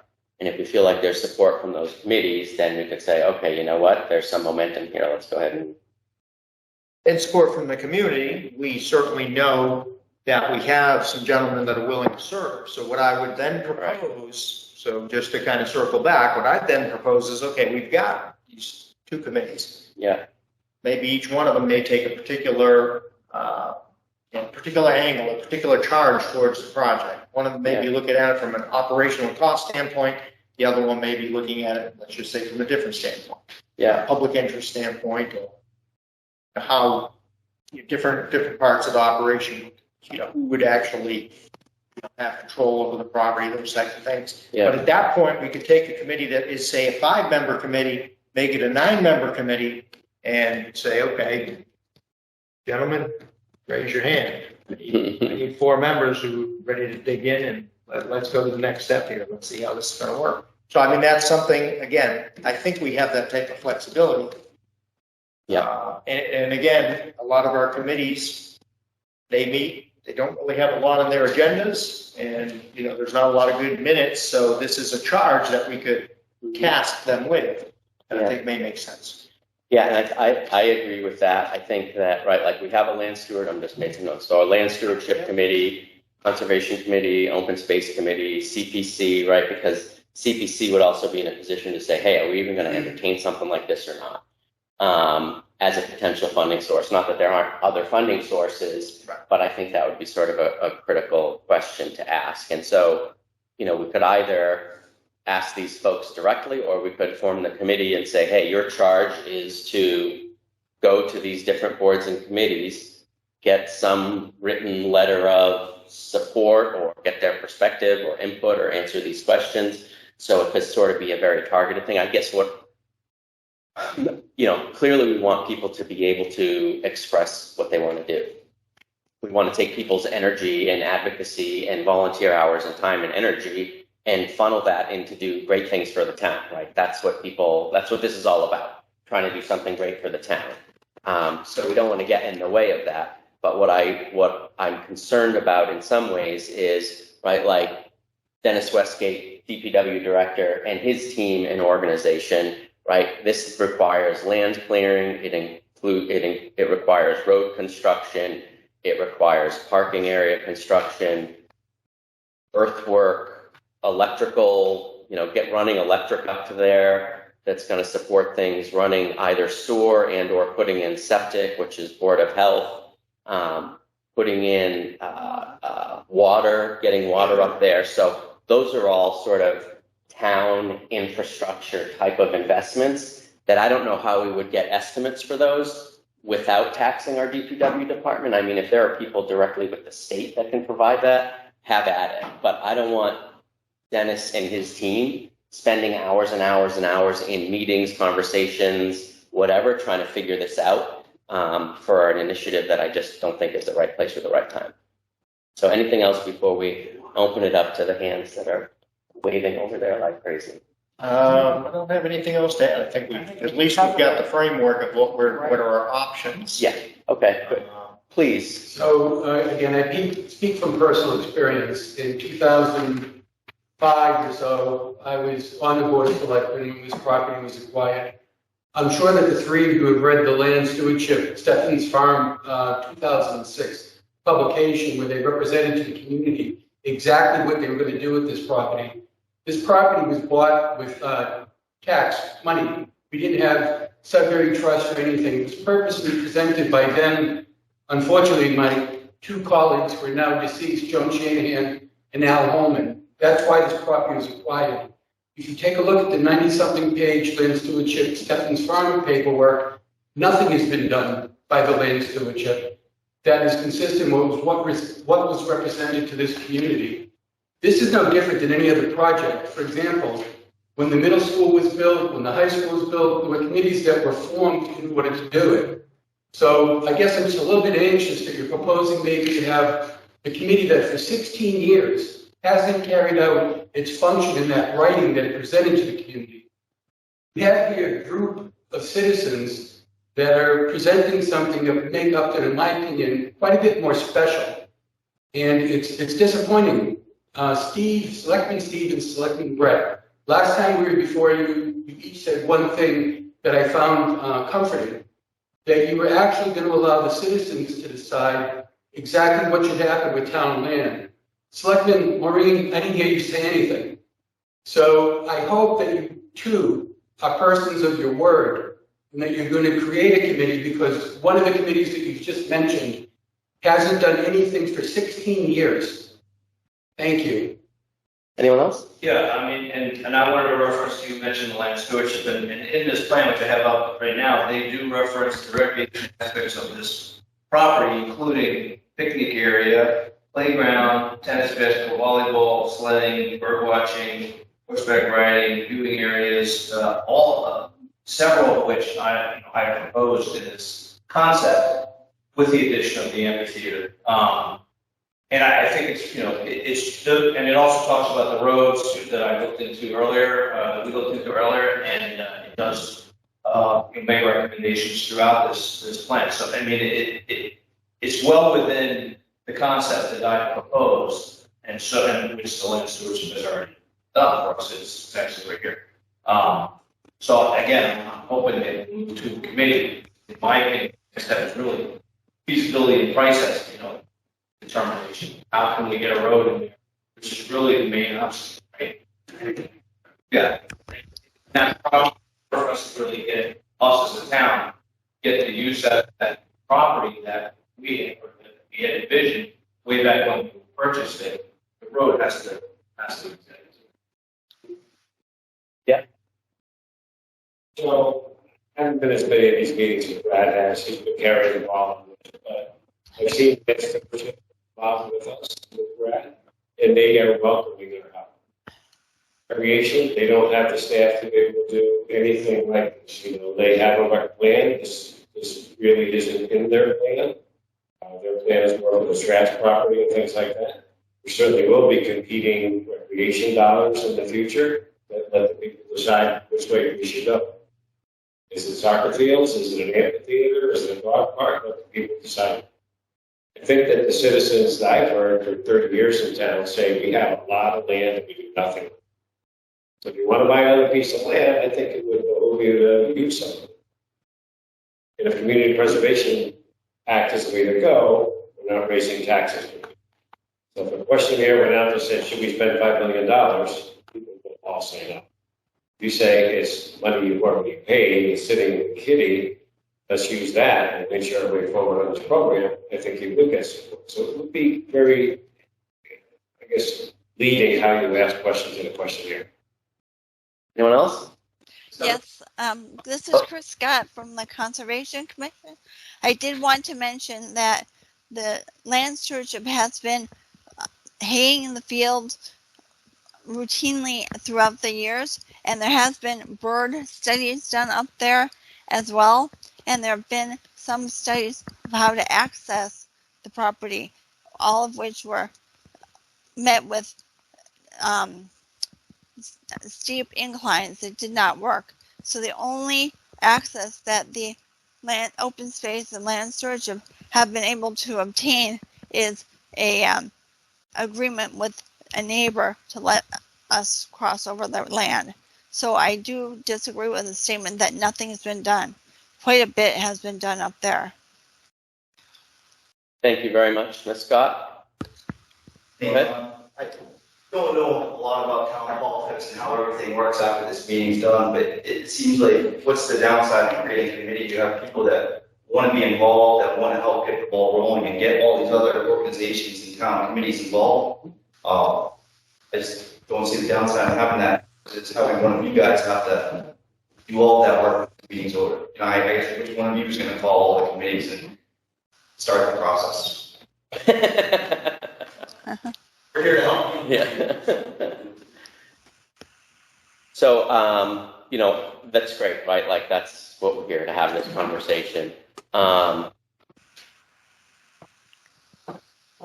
couple of thoughts. One is it costs well over $100,000 to build a 100-foot long sidewalk from the gravel parking lot at Kiwanis to the soccer field. That literally was a 3-foot wide sidewalk that did like an S. And that was over $100,000. So I'm just trying to put into context what the cost is without, right? Like, yeah, we don't have detailed estimates, but we know that this is going to be a several $million project, right? We have flat land that the town owns over at Trask with no access issues that we can use recreation dollars to develop and create recreational facilities for people in the town that I think would get a lot more use. We have investments in the downtown area for revitalization that we're going to need to be making to support the vision that that committee put together. There's going to be some expense associated with that. The Recreation Commission Master Plan is a multi-year plan that calls for millions of dollars. It didn't address Steffen's Farm. It talked about development at Kiwanis. It talked about development at the Trask property. It talked about development of the fields at Memorial School. We also have the Dpw Feasibility Committee and that proposal, right? Like we just spent $300,000 to have those plans finalized. So we're going to be bringing a multi-million-dollar proposal to town meeting in the next couple of years to pay for a DPW. And it just feels like we've got an awful lot on our plate. And I understand that taking volunteers and not allowing them to volunteer doesn't make a lot of sense, right? But sometimes if you're standing at the top of the mountain and you're holding onto a ball, if you don't want that thing to crash into something at the bottom, you don't let it go. So starting a committee is like pushing the ball. And then all of a sudden it takes on a life of its own. And now we're having people spending a lot of time, including the DPW town resources, assessing an initiative that may not be in the best interest of the town. Clearly, I get it, right? Like you want to let the townspeople decide, but also people vote for us because they trust us to help them decide and represent them on their behalf. It's a representative government. That's what we're here doing. We're representing the people of this town. They've entrusted us to make those decisions. So for us to acquiesce and say, no matter what it is, we're always just going to bring it to town meeting, then they don't need to vote for us and have us do the job because they don't know everything I just stated. The average person doesn't think about that. They're not thinking strategically about where the town needs to invest, what we need, what the infrastructure is. It's not all glamorous. We've got to put sewer up to Governor's Landing. That's going to cost money. And so again, I think people vote for us to be experts and to advocate on their behalf based on what we think the best course of action is. So that's sort of my rant about that. But there's three of us. That isn't mine. I mean, if they're willing to put a committee together and put a presentation on to the meeting, you said I didn't say I didn't want the citizens to participate. I always do. And it's their right to participate in the town meeting and to vote what they want. And it depends on the presentation and the information that they're given to make an informed decision. And I agree with that. So there's a couple of different things. Again, circling back, again, those are my ideas is you could take an existing committee, make it larger, take another, add it from a 5 to a 9, take 4 extra people and assign that. That's option 1. Option 2 is new committee. Option 3, I would say, is to pump the brakes, get a look, maybe get some preliminary numbers or try to get some feedback from other committees, then make the decision. But again, we've got energy here. I absolutely agree with you, Mr. McCormick. I've said it many times. We've got land all over the place, and you just can't wait to buy the next piece. Believe me, you're not. I agree with you 100% on that. We can't wait to buy the next one, and we don't spend money on it. We do, and make it more accessible. So. I keep looking at this parcel and I say, to me, Orchard Street's a smart move. I think accessing it from Orchard makes more sense, but everybody seems to be accessing it from Mechanic Street. The rest of that we don't know. Yeah, we don't know what it exactly costs. We don't know what the feedback from the residents that live in the area will be. But as I know you will say, you have to at least let that play out. Maybe the 2 selectmen who have walked the property. I have walked the vision. Yeah, I did walk the property. I did walk the property. Did you? I have seen the vision, and I have been up there, and I've hiked it with my family. So, but I appreciate the comment. I totally agree with you. But we're talking about accessing a very difficult piece of land, right? Like we've got the Trask property, which is, you know, I don't know, 20 plus acres on one side of flat land with a road, and it's flat and it's cleared. And we're talking about trying to figure out whether or not we can get a road to land that's already sloped and very difficult to use for anything other than an amphitheater. So, you know, we don't need to, you know, maybe what we do is we say, you know what, we don't have to make a lifelong decision today, right? Like maybe there's more research to be done. Clearly there are questions. If we have some initial conversations with whomever, right, like we can continue the work. My big questions are, how much is it going to cost? How are we going to get there? Are there any conservation issues? Are there any open space committee issues? Is CPC have any questions or concerns, right? So you guys can go ask those questions and find out. And if you come back here in a month, 2 months, whenever, and say, hey, we talked to these different committees, they're all on board and they support it, that's different than, hey, there's, you know, 7 of us sitting here that have a great idea that's fantastic, and we want to form a committee. We'll say, okay, you know what? Yeah, this makes a lot more sense to us. So I've talked to Recon, I've talked to land stewardship, conservation, the past year and a half. Yeah. And open space. And open space. Yeah. There was no like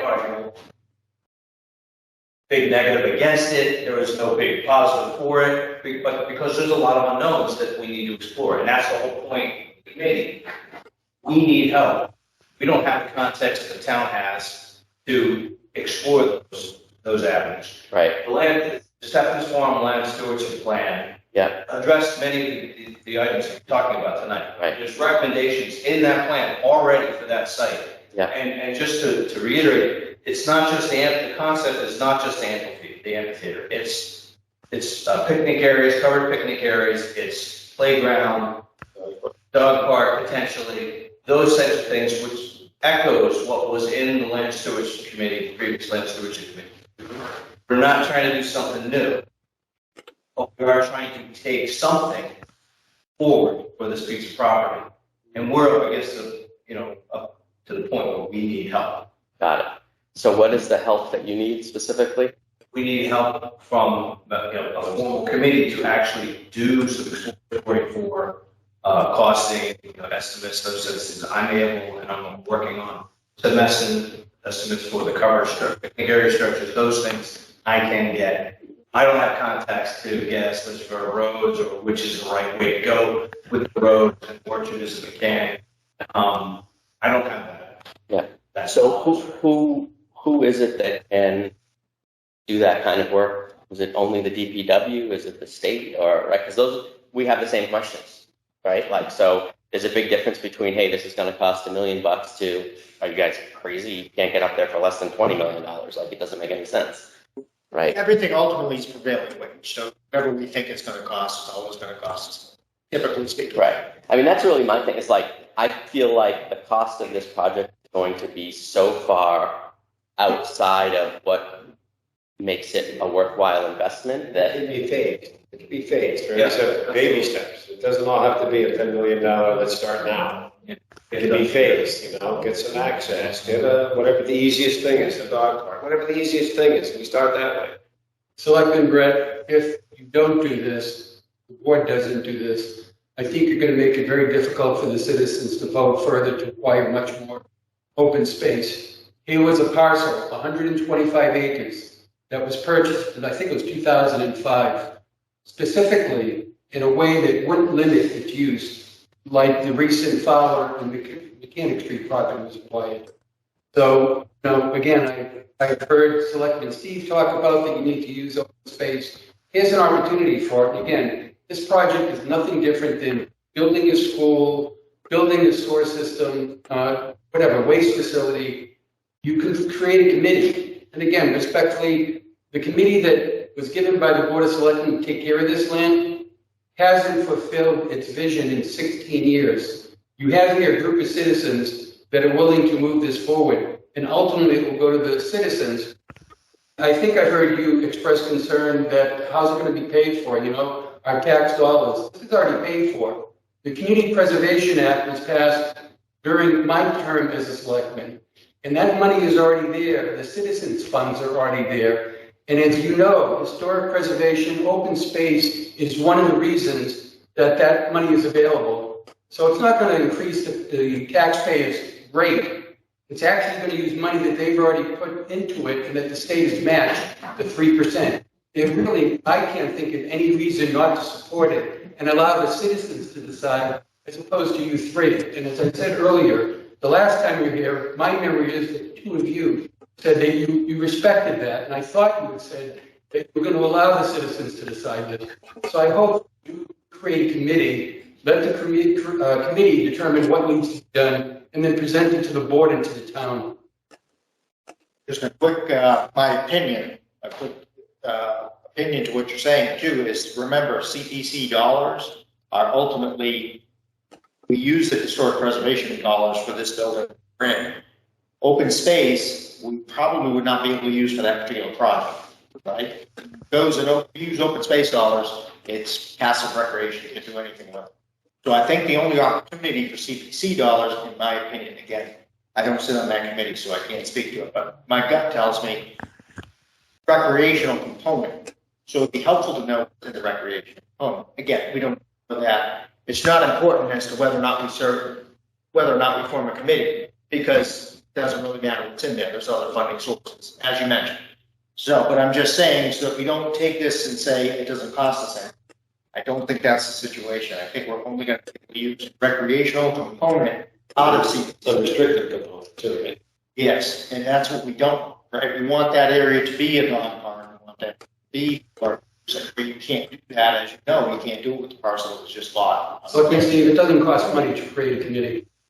That's We'll explore what options exist and allow the town to be involved and report back. It's not just the recreation portion. It's available to all three of the pods. No, it's undesignated fund. To find out what's in recreation. It's up to the CPC side. So just a couple of comments to your comments. You are familiar with opportunity costs, right? You're saying this isn't going to increase tax dollars, but this is and there isn't enough money in CPC to pay for what this is going to cost. I guarantee you that. But even if there were, I think you're familiar with opportunity costs. Whereas you're spending $1 to do something over here, that means you're not doing something else because you've allocated these dollars over here. So it doesn't mean that because the citizens have already paid those taxes, you can just do whatever you want with them because it doesn't affect the tax rate. You want to put those dollars to the highest and best use. And my perspective is that the highest and best use of taxpayer dollars isn't to try to invest in developing a largely undevelopable parcel of land. The second, hold on, please. The second thing I would say is that we have a flat, highly accessible parcel of land right off of the Trask property, right off of Mendon Road here, that the RecCom has a plan for. We can invest in that. You can partner with them. We can put picnic tables, dog park, buildings. You can put in covered areas. You can do all of that right there without having to spend millions and millions of dollars on infrastructure. So think about that. Why isn't that a better option than trying to explore something up there? Can I answer your question? Please do. I think you're missing one of the most significant components of what Brad has shown this board, and that is that amphitheater.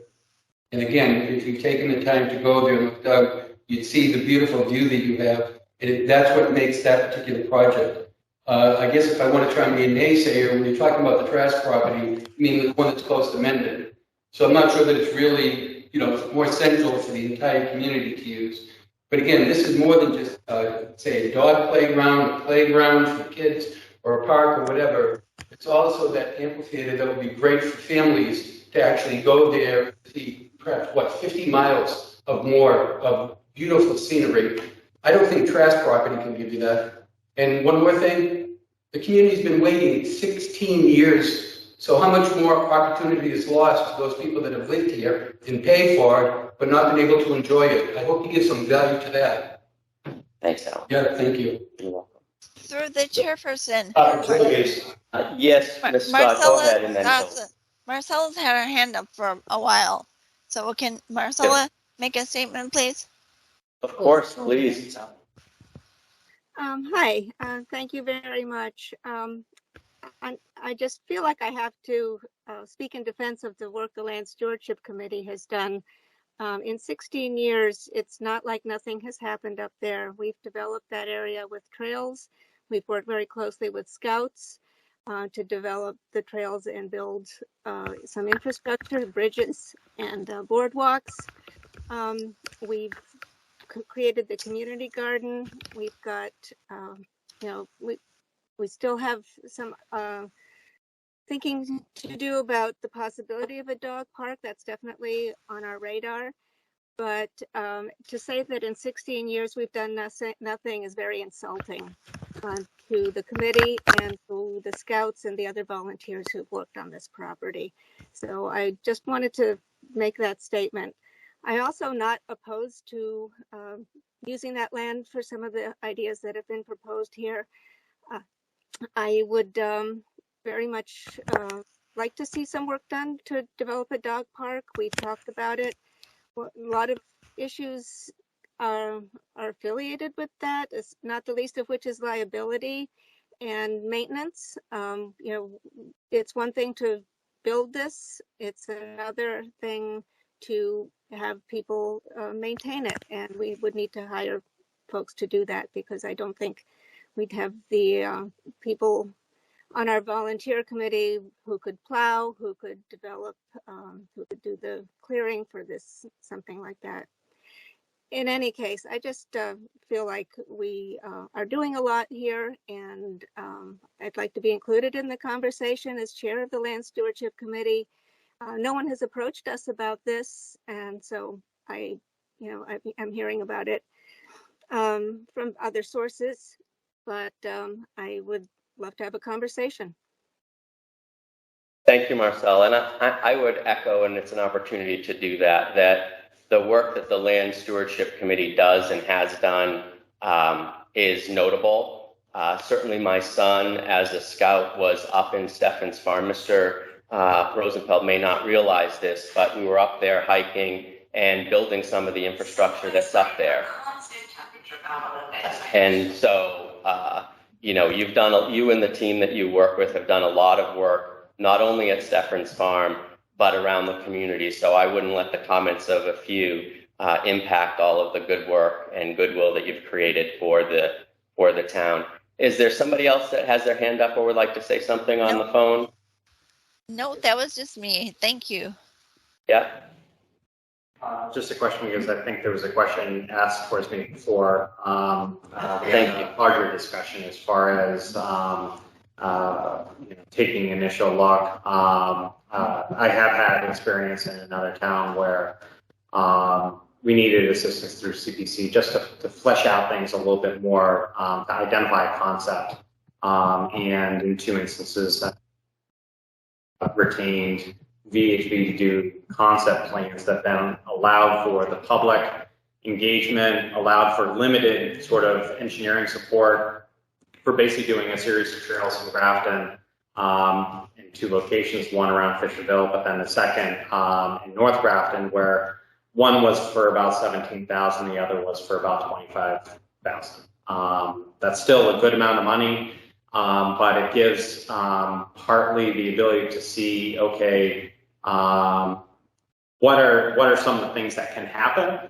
And most importantly, it allows for that second phase, and I'm just going to try to zoom in just to sort of show the important part, where one of the things that we don't have is really anything to sort of identify what an approximate cost. I'm trying to zoom in here. So, to identify some of those construction costs and those phase things that realistically they were, back when this was done in 2018, they were significant estimates. But this is really the only way to try to get into detail as far as what construction costs may be, what would be needed. And also in this project, they had identified what different phases would be, such as, I'm just gonna sort of scroll up. what essentially ended up being design work, what estimates would be for that, environmental permitting, engineering, and then final design, looking at all those costs so that, and we did use CPC funds for both of these efforts. In some ways that I can understand needing to find something in the middle that essentially, you do have these competing projects, which is sort of the challenge. And very often CPC is going to be the one that is evaluating things as well. Because they're the ones that are going to be providing those recommendations. And I'm sure Recreation Commission is moving forward on doing something for Trask. They have their One Parks plan. They've identified for the capital plan a actual recreation facility. DPW is moving forward. Anything else, you sort of need this sort of concept plan feasibility study to do it, and it is money. I mean, we're not talking about $200,000, but you are looking at 15 to 25 to get something useful coming out of it. I personally would be happy to spend $15,000 or $25,000 to.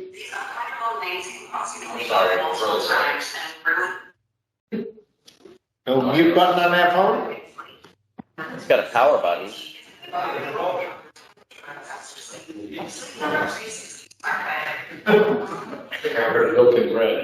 Yeah, exactly. So I mean, honestly, like, of all of this discussion, that makes me feel better than anything else. Like, I would rather invest some money and get some real answers and some real insight than have the discussion we just had, right? Because that's just like a bunch of theory, a bunch of philosophy. Sounds great. We all want the town to decide. We all think it's a great idea. I think it's going to cost too much money, so let's just get some of the answers. And I would be happy to do that, which is, I know a committee doesn't cost anything to form. Sorry, I'm sorry. Yeah, the committee can hire and manage and drive that guy, right? That's what the committee does. Well, that's what we're discussing, right? Because what I don't want to have happen is I don't want Dennis or other people that work for the town spending a lot of time sort of doing this on the back of a napkin, right? If we can spend $15,000 or $25,000 and have a consultant come in and look at what folks have put together, go look at the topography, look at the access, right? Like, they might look at it and say, you can't get up there. They might look at it and say, you know what, it's going to be cost prohibitive, right? Like, but to get an estimate like what you have there so that we're making a sort of data-based decision, I would much rather do that than have people guessing on whether we can get access, we can't get access, we need an easement, the grade is okay, the grade's not okay, we can get water and sewer up there, we can't, power, like, let's just hire somebody that's what they do, because that's what they're saying they need help with. Is that not what the committee does? Yeah, right. Isn't the committee, wouldn't the committee, by voting to that committee started, be the ones championing that? That's what we're discussing right now. Yeah, that's massive. That's what I would think, right? Is that right? Totally. And I wasn't thinking along those lines, to be honest with you, right? I was thinking of a much less formal sort of like, yeah, okay, go talk to a bunch of people and see if we can get rough cost estimates. But if we're gonna spend $15,000 or $25,000 and get some actual engineering and some actual answers from people that can do that, then that seems much more reasonable. I don't know. Because ultimately the questions that you need answered, we're not going to be able to answer. Volunteers can't answer. And DPW can't really do it. So right. I guess that probably, from an actual cost standpoint, would make the most sense. I guess now the question is, what's the next step? Yeah. What ability do we have? Do we have dollars available to pay for that type of thing? Is the board in support of that? And then, what does that, is that 15 or is that 20? What does that number look like? Well, I mean, one of the first steps that you do is basically just taking the material that was done, just sort of approach a couple engineering companies, and we're currently engaged with one right now for the parkway, just to get a ballpark as far as what you're looking at. I used, and Grafton for those projects, we use VHB, but you know, there's others that are possible. Getting at least that rough estimate, but then I went, as community development director there, I went to CPC because that was something the planning department actually was running, with the assistance of we had a village advisory committee to the Board of Selectmen. So that was the committee that I sort of used to sort of get all the ideas around, but went to CPC to make the application for using those funds for feasibility, to the concept plan. Yeah. And then it was up to town meeting to authorize that. So step one would be getting just talk to some of the vendors, get a rough proposal. Step two is talk to CPC, see if they're willing to provide the funding to do that. If yes, then step three is go to town meeting, which is in November, and say, hey, we're trying to get $25,000 to spend on seeing, you know, doing a next step feasibility on this proposal. They vote on it, then we form a committee and go from there. That makes more sense to me than all the legwork on him to prepare for November town meeting. Who's going to do that committee? Oh, one of Who's going to do all that work? If you don't make a commitment to make a committee. We're going to answer the question. We heard you. Go ahead. So, I mean, that's where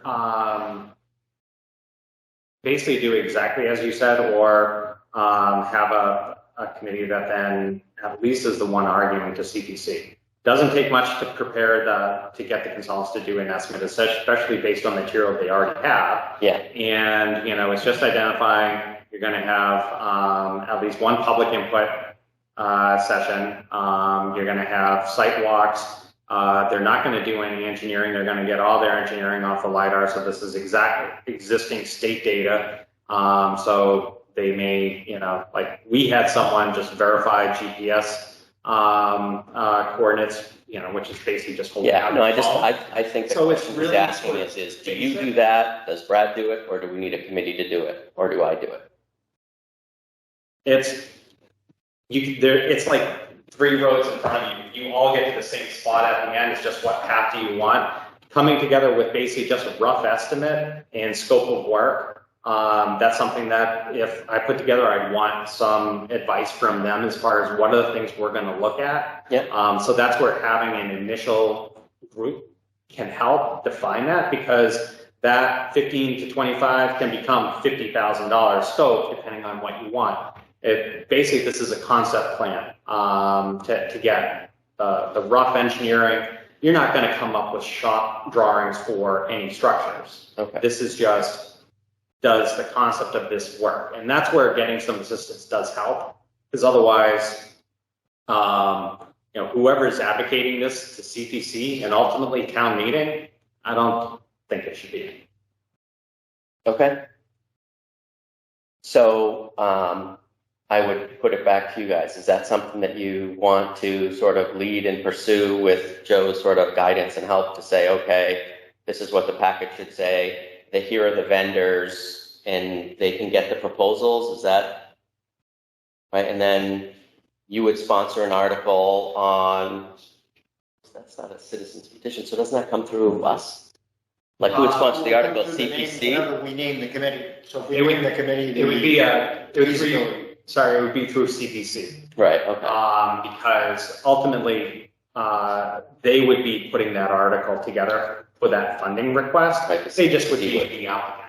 Right. You know, and within that, you can say that, you know, following approval, then the committee will be set up if you want to create a formal committee. Right. But this could be handled by the men's club at this stage. We don't need to create a large committee with makeup from different boards and. That's what I mean. Right. That's my concern, right? Is that we're sort of putting the cart before the horse a little bit by saying, hey, okay, good. So is that fair? Well, so we can help you with that process. Repeat what? You and I can talk about it. But basically, take the information that you've got. Joe will help us identify 2 or 3 vendors to go to and get them the information they need to say, all right, give us a proposal back of what this would cost.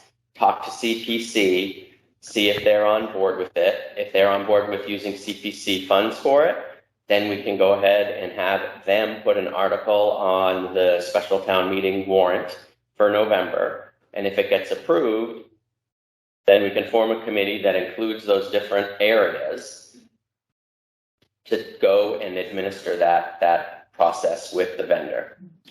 Respectfully, I think the town manager should be managing the town. Okay, and this grassroots, this groundwork is gonna be something you guys will have to bring home in the future. Great. So I task him up front to start it, and you have the groundwork right here. That's what we were just saying. Right. We're having a So conversation. there's your committee guy, there's all committee people ready to go. And We don't need a committee. Let's just do it. Through the chairperson. let's just do it without, I think that we said. Meaning the men's club can reach out to the consultants, and I can provide any technical sort of advice, because I've already done this in my professional career, so I can provide some guidance and recommendations. All right, hold on one second, guys. We're gonna wrap this up. Christine, go ahead. Okay. I was just going to say I'm a member of the CPC committee, and they meet the first Wednesday of the month, and then they'll want to have a presentation to them, and then it goes to a public hearing. There's another presentation, at which time the CPC would vote on it, and then it would go on the warrant for the next meeting. Okay, so that's probably more like the annual town meeting in May, based on that sort of time. Correct. Yep. Go ahead, Mr. Hahn, and then we'll wrap it up. Piece in the circumstance of me working with Joe to get the vendors and help these build study. Abilities to be still come to the town. That's what the CPC would do. Yeah. Yeah. You get what. So we provide the contact. Yeah. We will contact them. They will provide the assessment. We will review the assessment, take that to the Talk to CPC, make a recommendation, and then they would take it. You got it. There's like an intermediate And- step, right? Because that first step is seeking the kind of design money, that Right. 25,000 or 20,000, whatever. that And number is. I can help. Right. We'll figure. I mean, we can figure. And then after that is they're gonna put together some real numbers to try to figure out what it's really gonna cost. And then there's gonna be all those other questions that you're gonna have to answer. Is, all right, asphalt is X number of dollars, you know, like, gravel is X, Y. You know, those are the things that are gonna drive the actual budget, the actual construction costs. And how you access the property, those are gonna be the questions that you gotta. Those are the questions that I'm looking to answer. Right, and that's what you needed help with. So this is us getting to the point of getting you the help you need to get those answers, as opposed to us making them up. Good. All right. Good. Anything else? I got it. Good. I think I got it. Alan, anything else you want to share? No, thank you, Selectman Broad. You're welcome. So is there a motion to do this? Nope, we're good. We're all set. We're good. All right. What is my next step? Yeah, that's a tough question. Yeah, exactly. Your next step is to write the questions that you want to have asked by a vendor. So you said you need help. So we're going to write down, you and I will work together to write down the questions you have. It was what you said, right?